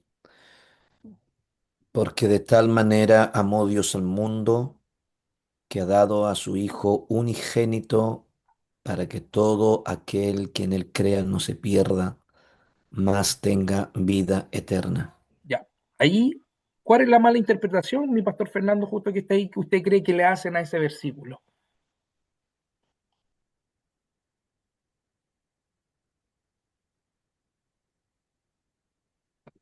Por ejemplo, Perdón, hermano Patricio, la pregunta, por favor. la Iglesia Universal, ese versículo lo toma como un amor, ¿no es cierto? Como Dios es un amor incondicional, lo toman para tergiversar el amor de Dios, aceptando la consecuencia, ¿no es cierto?, del pecado y el pecador, ¿no es cierto?, en sí. O sea, que Dios ama al pecador, pero también ama el pecado. Entonces, la Iglesia Universal emplea ese tipo de forma de amar a Dios cuando ellos aplican incondicionalmente. No sé si me entiende mi pastor Fernando. Que Manipulan Dios ama, ¿cómo dice usted que ama al pecador y aborrece el y pecado? también ama el pecado. O sea, es el Cristo, y a través de este versículo algunos presentan que Dios, como Dios amó al mundo, o sea, como que Dios aceptó el pecado, y esto incluso la Iglesia Universal lo cree. Entonces nosotros tenemos que hacer la distinción, ¿no es cierto, mi pastor Fernando, entre el amor que es justo, ¿no es cierto?, que Dios ama al pecador, pero no tolera el pecado. Claro, bueno, obviamente Dios ama al mundo, estamos nosotros, no el sistema, pero que quiere decir a la humanidad, pero no al pecado. Por ejemplo, Jesús vino para salvarnos del pecado y de la muerte, no para probar el pecado en nosotros, porque el amor de Dios se dirige a las personas pecadoras, pero no a la maldad en sí. Exacto. Eso, y eso se llama un amor incondicional, ¿ya? ¿No es cierto? Que Dios demuestra, ¿no es cierto? Como usted dice, el amor enviando a su Hijo, pero Él aborrece, ¿no es cierto?, el pecado porque Dios es santo y el pecado es contra la naturaleza santa de Dios, ¿no es cierto? Claro, es como que, a ver, ¿cómo se lo puedo explicar? Que Dios no ama lo que nosotros hacemos, obvio, pecado, ¿está bien? Exacto, muy bien. Sí, pues entonces Dios no ama lo que hacemos, no ama lo malo. De hecho, la Iglesia Universal dice que todos somos hijos de Dios, pues. Sí, ¿Se da cuenta? Por ese versículo, porque Dios murió por todo. Entonces, ahí vemos cómo tergiversan el versículo bíblico de San claro, Juan 3:16, porque de tal manera ellos son buenos para recitar igual estos claro. versículos, hermano. Mi pastor, Amar a alguien no significa, hermano Patricio, probar todo lo que hacen. Dios ama a los pecadores, pero odia el pecado que nos separa obviamente de Él. Nosotros mismos amamos, nosotros mismos, por ejemplo, amamos a nuestros hijos. exacto, Amamos a nuestros hijos, pero no estamos de acuerdo ni tampoco aprobamos lo malo que ellos hacen. muy bien, mi pastor. Y esto incluso pasa en nuestros seres queridos, porque por ejemplo, cuando nosotros aceptamos al Señor, antes éramos los que, disculpe la expresión, éramos como la, ¿cómo se llama? La cereza de la torta, como que nos gustaba ser los que animaban la fiesta, y cuando Cristo viene a nuestro encuentro, nosotros no es que dejemos de amar a nuestros seres queridos, pero nosotros ya no hacemos las cosas que algunos de ellos hacen, po, que no se han convertido, porque Dios, el verdadero amor de Dios produce un cambio en el ser, en el hombre. Entonces, ese amor ágape, nosotros tenemos que entender el amor ágape, que es el amor ágape incondicional, que sabemos que es incondicional, pero que ese amor es puro santo, que no tolera el pecado. Por eso nosotros tenemos que enfatizar, ¿no es cierto?, a las personas que ellos quizás, claro, tienen un amor, pero es un amor superficial. No es el amor entendible que tratamos de entender nosotros, ese amor incondicional que tiene Dios, ¿no es cierto?, por nosotros. Por eso es muy importante, queridos hermanos, darle el valor, el peso a lo que es el amor de Dios, que el amor, ¿no es cierto?, es una cosa, pero la justicia de Dios es otra cosa. Algunos dicen, no, es que nosotros predicamos muy fuerte, muy dura, que no tenemos amor, pero si obviamente, si Dios no amara a la humanidad, nunca le hubiera levantado profeta, ¿no es cierto?, para poder encaminar los pasos del hombre. La ley, ¿para qué vino, no es cierto? Para que, mire, la ley, incluso la ley en sí, ¿sabe por qué fue hecha? El factor esencial de la ley, ¿por qué Dios la sacó?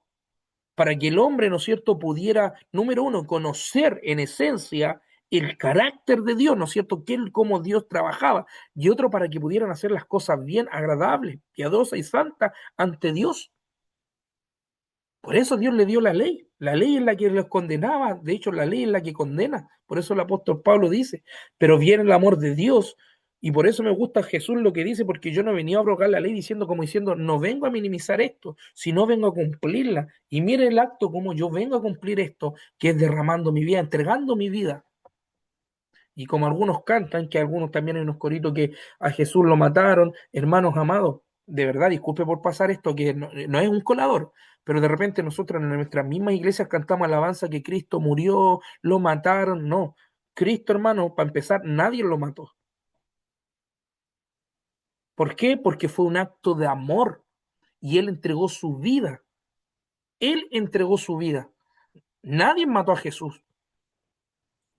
Y eso también tenemos que tenerlo claro como doctrina, porque algunos cantan alabanza, fue al madero, murió y lo mataron. No, a Jesús nadie lo mató. Jesús tenía el poder, incluso, iglesia amada, hermanos amados, pastores queridos, de haber enviado un solo ángel. Imagínense, con un puro ángel, hermano, bastaba para que lo hubieran, para interceder en el acto de la expiación, hermano, que estaba entregando su vida. Dice la Biblia claramente que él amó y cayó por amor a nosotros. Entonces, el amor, hermano, no es algo tampoco superficial, el amor es profundo, porque ese amor ágape que Cristo, ¿no es cierto?, a través del madero de la cruz, ¿no es cierto?, fue y exhibió, ¿no es cierto?, también fue y les predicó y anunció que en él, ¿no es cierto?, estaba la victoria. Pero miren lo glorioso, hermano, que a través de ese amor incondicional, Dios nos dio esta linda oportunidad de poder estar en la misma presencia de Dios. Y esto no es por voluntad humana, ni tampoco por mi mérito, sino por amor y misericordia de Dios. Algunos dicen, Dios tiene misericordia. No, Dios en su esencia es misericordioso. Dios es amor. Por amor se entregó a nosotros. Por eso, hermano, el amor ágape que nos habla, ¿no es cierto?, la Escritura, es un amor muy importante y vital. Igual si nosotros tuviéramos la mitad, hermano, imagínense, el otro día hablaba con un hermano en la iglesia y bueno, a todo esto, un poquito voy a contar esto, el hermano, imagínense, va para los 65 años, ya se jubiló, y este hermano fue toda su vida profesor de artes marciales, y ¿sabe lo que me dice, hermano? Me dice así, hermano, me hubiera gustado conocer el amor de Dios antes, me hubiera gustado, hermano Patricio, haber experimentado esto lindo cuando yo era joven. ¿Por qué tan tarde me di cuenta? ¿Y sabe lo que me da rabia? De que si yo lo hubiera conocido antes, yo hubiera comprendido cómo amar a mi prójimo, como él practicaba estas cosas, hermano. Entonces, podemos entender, hermano, que a Dios le plació. Yo le dije, hermano, pero es que a Dios le plació en este tiempo darse a conocer a su vida. Dios siempre, desde el principio, ha estado manifestándose en el hombre a través de su amor. Pero el amor, nosotros somos, las personas son los que, hermanos, realmente no entienden el llamado divino, el amor de Dios. Entonces, y él me decía, mi hermano Patricio, ¿sabe qué? Me hubiera gustado haber conocido el amor de Dios porque yo hubiera entendido cómo tratar a esas personas que yo dañé. Y ahora yo me hago la pregunta, iglesia más, hermanos pastores, nosotros a veces los destruimos, hermanos. Como que, me da lo mismo si el pastor se desvía, me da lo mismo si este líder se desvía. Cuando nosotros, por eso Pablo dice, hagamos rogativas, oraciones, intercesiones por aquellos que están menguando la fe, por aquellos que están apartándose. Ahora no, alguna apostata de la fe, hermano, y lo primero que hacemos, ¿no es cierto?, es ponerle en pie encima o enseña una doctrina mala. Por ejemplo, este hermano que estaba enseñando esta doctrina de que el Espíritu Santo era una fuerza activa, que era como un rayo, que era solamente un viento, que es un simbolismo. Sabemos que el Espíritu Santo es un viento, pero es un simbolismo. Pero qué mejor sería lindo ir a exponerle la doctrina y decirle, mira, sabes que tú tienes una postura rara, porque ahora, ¿qué hacemos nosotros los evangélicos pentecostales? Lo primero es, no, este está enseñando una herejía, que se vaya al infierno. Pero quizá ese es su razonamiento, porque incluso no ha estudiado la Escritura. ¿Cuánto Dios nos ama a nosotros que nos va a demandar incluso nuestro, por ejemplo, todo lo que estamos aprendiendo el día de mañana usted lo va a poner por práctica? Y yo sé que quizá algunos pastores o líderes han predicado incluso cosas de lo que hemos pasado. Por eso lo que nosotros damos, ¿no es cierto? Lo que nosotros recibimos, de eso entregamos. ¿Y qué es lo más importante que nosotros podemos entregar? Yo esta pregunta que le hago a usted, ¿qué es lo más importante que nosotros podemos entregarle a un ser querido, a una persona que no ha conocido el Evangelio? El Evangelio y el amor de Dios, presentarle, si es el Evangelio, eso es lo medular y lo fundamental, iglesia amada, del Evangelio. A veces nosotros mismos estamos como un poquito urgidos de que no se nos llena nuestra iglesia, y esto en especial para nosotros los líderes, que nos vienen hermanos a nuestra iglesia, cuando nosotros mismos después con nuestro propio mensaje, a no tener el discernimiento de espíritu, lo encargamos de echar. ¿Por qué? Porque esto nos ha manifestado y es necesario, hermano, que es un fruto, ¿no es cierto? Que es el fruto del espíritu, el amor, la paciencia. Pero ahora es mejor, más fácil, como está enseñando una doctrina, que está enseñando una cosa, que se vaya al infierno y que se vaya. No quiere que se vaya. No, hermano. Primeramente, el Señor nos enseña a amar. Y no es por ponerme emocionalista, hermano, sino en la Escritura nos demanda. No es algo que nazca de mi emoción, ¿no? Yo de mi emoción puedo incluso poner ahora mismo una música de fondo y me pongo a predicar para poder trabajar sus sentimientos. No estoy hablando de eso, estoy hablando de la Sagrada Escritura, que hay un amor, hágame, un amor profundo, que es un amor, ¿no es cierto?, que es incomprendible. Y ese amor es el que tiene que fluir en nosotros, querida iglesia, queridos hermanos. Entonces, esta doctrina es fundamental la importancia vital del amor fraternal. Por eso me gusta lo que dice el Señor.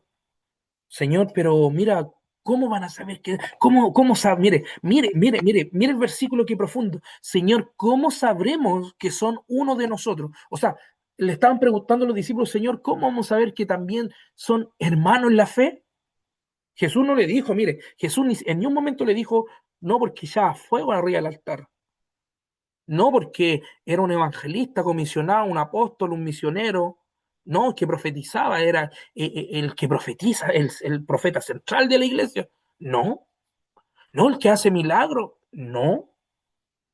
¿Cuál fue la respuesta de Jesús? Amor, el amarnos. Muy bien, mi pastor Francisco. En el amor, Patricio, incluso en el libro de San Juan nos enseña que Dios lo dejó como mandamiento y es algo que nos identifica como discípulos de Dios. El que hay amor a nosotros, el que amén. nos amemos y el cual a través de ese amor reflejamos que realmente somos sus discípulos. Exacto, exacto. Ni siquiera es por algo elemental de doctrina, queridos pastores, queridos líderes. Ahora, claramente el apóstol Pedro tuvo que hacer defensa por las herejías y manipulaciones o falsos, ¿no es cierto?, que estaban los dones, por ejemplo, en Corintios, pero eso es externo, ¿no es cierto?, porque las doctrinas vienen después que se presentaron, porque primero fue el amor. Por eso, hace poco yo escuché de verdad y me dio pena, de hecho yo tuve que cortar relación con un hermano de allá que predica, un joven hombre que predica allá y enseñando del diezmo, que el diezmo es para, disculpe la expresión, para los manos de guagua, para los volantín de cuero, para los egoístas, tratando así. Hermano, ¿cómo yo voy a tratar de egoísta a una persona que está en Facebook, que ni siquiera tiene el conocimiento, no sabe discernir lo que es bien y el mal? Con suerte, ahora, obviamente sí lo sabe, pero disculpe por decirlo así, por una persona, ¿no es cierto?, que lleva nuevita. Nosotros primero tenemos que enseñarle el amor, tenemos que enseñar después. Las doctrinas después se enseñan, primeramente es un acto de amor lo que hizo Jesucristo. Después nosotros con el tiempo vamos aprendiendo, ¿no es cierto?, a través del Espíritu Santo, que es el agente que nos convence a dejar nuestra mala conducta. Pero lo primero que a nosotros tiene que fluir es el amor. ¿Cómo yo voy a exponerme en redes sociales hablándole así a gente nuevita que le dijo un comentario, un mensaje, disculpe, le dijo, yo vengo recién llegando a los caminos y yo no entiendo el diezmo, pero sacándolo a ese joven, a esa persona nueva, de que era un egoísta, que era un canalla, dígame, ¿son palabras adecuadas? ¿Más si es de un ministro? Entonces, nosotros muchas veces somos muy apresurados. Tenemos que entender, recordemos que por nuestras iglesias, recordemos que nosotros vamos a tratar con gente A, B y C, que algunos son. El otro día hablamos de los temperamentos. Algunos son sanguíneos, melancólicos, algunos no es cierto. Entonces tenemos que entender que por esencia hay gente que tiene distintos caracteres. Y ahí viene lo que se llama el discernimiento de espíritu, de cómo llegar. Incluso me gusta lo que dice Pablo. Yo tuve que hacerme hebreo con los hebreos, yo tuve que hacerme, ¿no es cierto?, con los este. ¿Por qué? Porque Pablo tenía un discernimiento con qué tipo de persona iba a tratar. Pero yo no puedo exponerme en redes sociales y a tratar a todos que son todos canallas, del que no diezma es canalla. No, primeramente lo que a Cristo le interesa, hermano, es salvar un alma. Si yo estoy en la red social, el primer mensaje tiene que ser de salvación. Ahora yo después, junto a los que llevan más tiempo, una añita, después por último trasquilo a la abeja, por hermano. Si es verdad, la abeja hay que trasquilarla, ya pongámoslo en ese contexto. Disculpe, hermano, disculpe, pastor, pero primeramente yo no puedo ponerme a levantar una doctrina global, que es el diezmo, ¿no es cierto?, para poder darle duro a aquellos que son nuevitos y nos dan diezmo. Se da cuenta que muchas veces somos apresurados en nuestra forma, ¿no es cierto?, de cómo exponer el amor o cómo exponer una doctrina. ¿Y quién tiene ese versículo? Si alguien me puede ayudar, el versículo que yo le dije, Señor, no sé si me parece, hermano amado, si alguien me puede ayudar en el amor que los tenemos, parece que es San Juan 1:4-10, por ahí está, si alguien me puede ayudar con ese versículo, y quiero que lo invitarlo, hermanos amados, a que podamos leer ese versículo, que este es lo medular de todo, hermano. Y sabía usted que a nosotros lo que nos va a llevar a la eternidad es el amor que le tenemos a Dios incluso.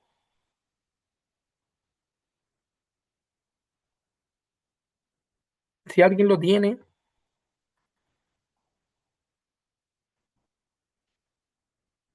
¿y en qué nos conocerá? ¿Cómo dice usted, hermano Patricio? Me parece, mi pastor, que es San Juan 4:10 parece, en el amor que los tendremos los unos a otros. Ah, San Juan, San Juan, capítulo 13, verso versículo 34. 34 y Sí, 35 dice, un mandamiento nuevo os doy, que os améis unos a otros, como yo os he amado, que también os améis los unos a los otros. Y esto conocerán todos que soy mi discípulo si tuviera amor los unos con los otros. en estos conocerán que en el amor que nos tendremos el uno a otro. ¿En qué nos conocerán? Mi hermano En el Cristóbal. amor. No sé si quiere aportar algo ahí, mi hermano amado.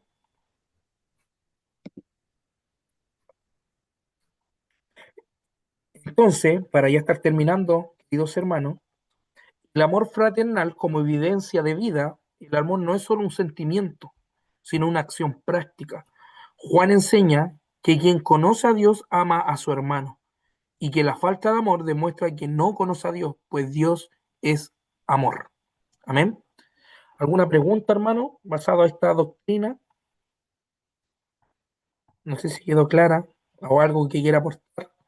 Sí, hermano Patricio, solamente un aporte sobre el significado del amor fraternal. Bueno, no es solamente un afecto familiar, porque no se limita a hermanos de sangre, sino que el amor de Dios se extiende a la comunidad y también a toda la humanidad. Amén. Amén. Yo iba a añadir, lo que pasa es que no se oía. No sé si me oye. Sí, sí, lo escuchamos, mi hermano Cristóbal. Ah, sí, en Romanos capítulo 13, en el verso 10 dice, el amor no hace mal al prójimo, así que el cumplimiento de la ley es el amor. Amén. Muy bien, mi hermano. Muy buena definición, mi pastor Fernando. Amén. Bueno, hermano amado, y para estar terminando, vamos a hablar, bueno, lo dejamos para... Hermano Patricio, hablando del amor igual, incluso en Lucas también nos exhorta y dice que incluso el amor debe ser hasta a nuestros enemigos, a los que nos hacen el mal. Amarlo igual, de la Claro, misma forma, amamos a los que nos caen bien y están alrededor nuestro o a favor nuestro. amén. A esa profundidad Dios quiere que amemos. Y yo me hago esta Amén. pregunta. Por ejemplo, nosotros, y caímos todos acá, caímos todos. Ejemplo, cuando, por ejemplo, esto pasa siempre, yo lo tomo porque igual yo veo que hay líderes, hay pastores, ¿me entiende? Que hay pastores que tienen harto tiempo y conocen las doctrinas bien claro. Sabemos que el amor, ¿no es cierto?, no pasa a llevar también la justicia. Pero aún así, el amor, como lo había expuesto yo anteriormente, el amor te lleva tanto, de verdad que cuando uno viene en el amor de Dios, hermano, Dios le hace hacer cosas, disculpe la expresión, loca, loca. Porque, por ejemplo, a mí hay gente que me ha hecho daño, me ha dicho cosas, me ha insultado, pero ¿sabes? Cuando me voy a la oración, cuando uno ora, tenemos dos opciones. Aquí actuamos, disculpe la expresión, no se vaya a sentir mal, po. ¿Actuamos en la carne o actuamos en el espíritu?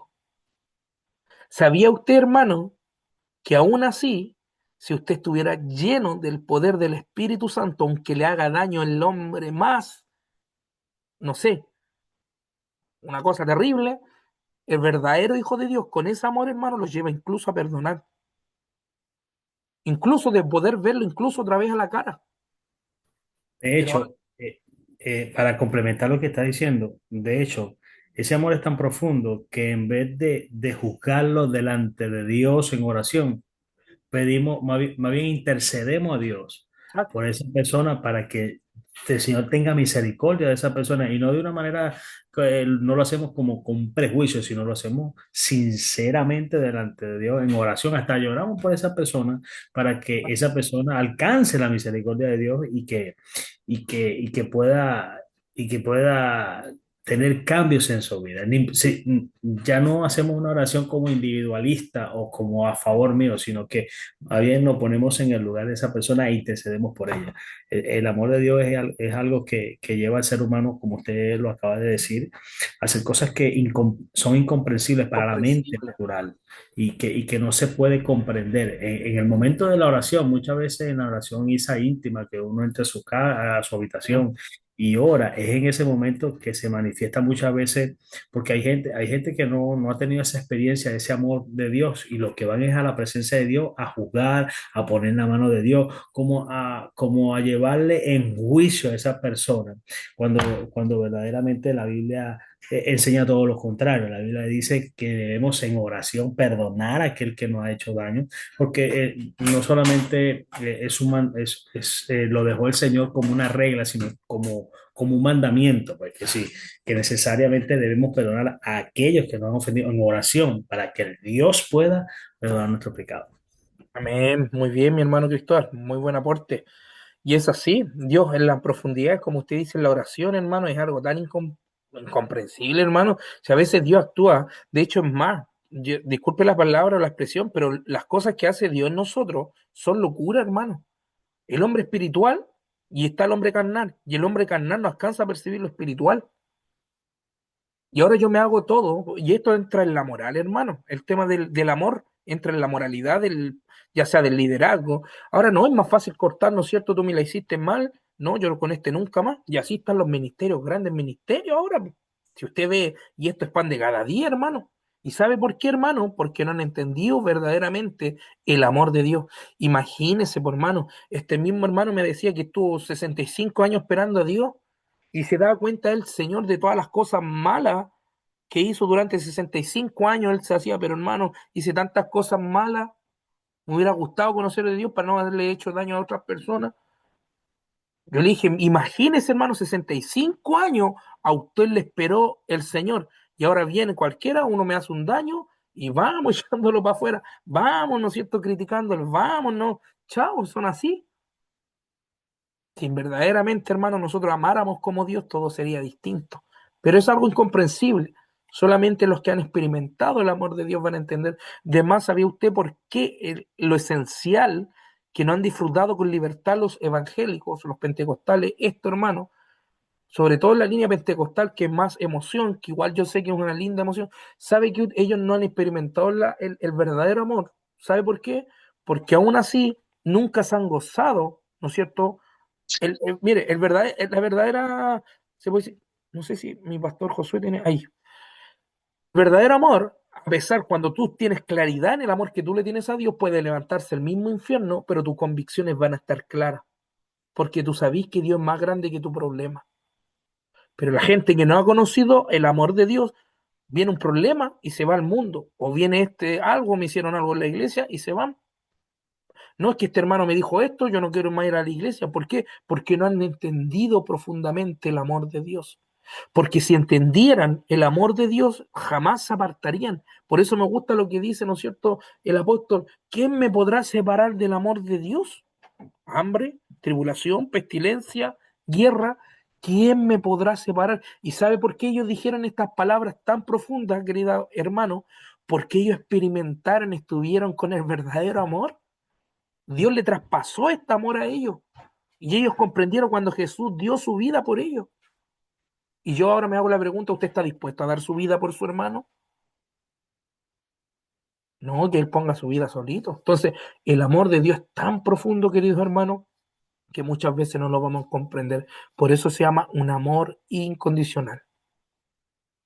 Porque no se puede ser estudiado, hermano, a ciencia, ¿no es cierto? Vamos a dejar, hermano amado, sobre el tema de la obediencia y vamos a hablar el lunes como doctrina la obediencia y la santidad, ¿ya? Va a ser un tema muy bueno, porque algunos piensan que como yo le entrego adoración, Dios me usa, hablo en lengua, por misericordia hablo en lengua, Dios me ha usado en profecía, Dios me ha usado en hartas manifestaciones, hermano, pero piensan que ahí está Dios, pues no, ahí vamos a ver que Dios, ¿dónde es donde más se mueve Dios? ¿Ya? Que es la obediencia y la santidad. Vamos a hablar de la santidad externa, también la santidad interna, ya que es un mandamiento de Dios, ya. no es algo que se ha aplacido, por eso hay una lucha que aquellos que creemos y practicamos la santidad externa con la santidad interna, ya va a ser un tema muy profundo, pero todo a la claridad de la palabra, no lo que quiera, ¿no es cierto?, yo hablar por mi persona, sino por lo que dice la Escritura. Nosotros somos solo Escritura es la que da, ¿no es cierto?, claridad y visión al tema que vamos a hablar en la otra clase. Amén. Así que vamos a estar ya terminando, queridos hermanos, vamos a estar orando, perdón, y si me da un segundito voy a dejar inmediatamente acá de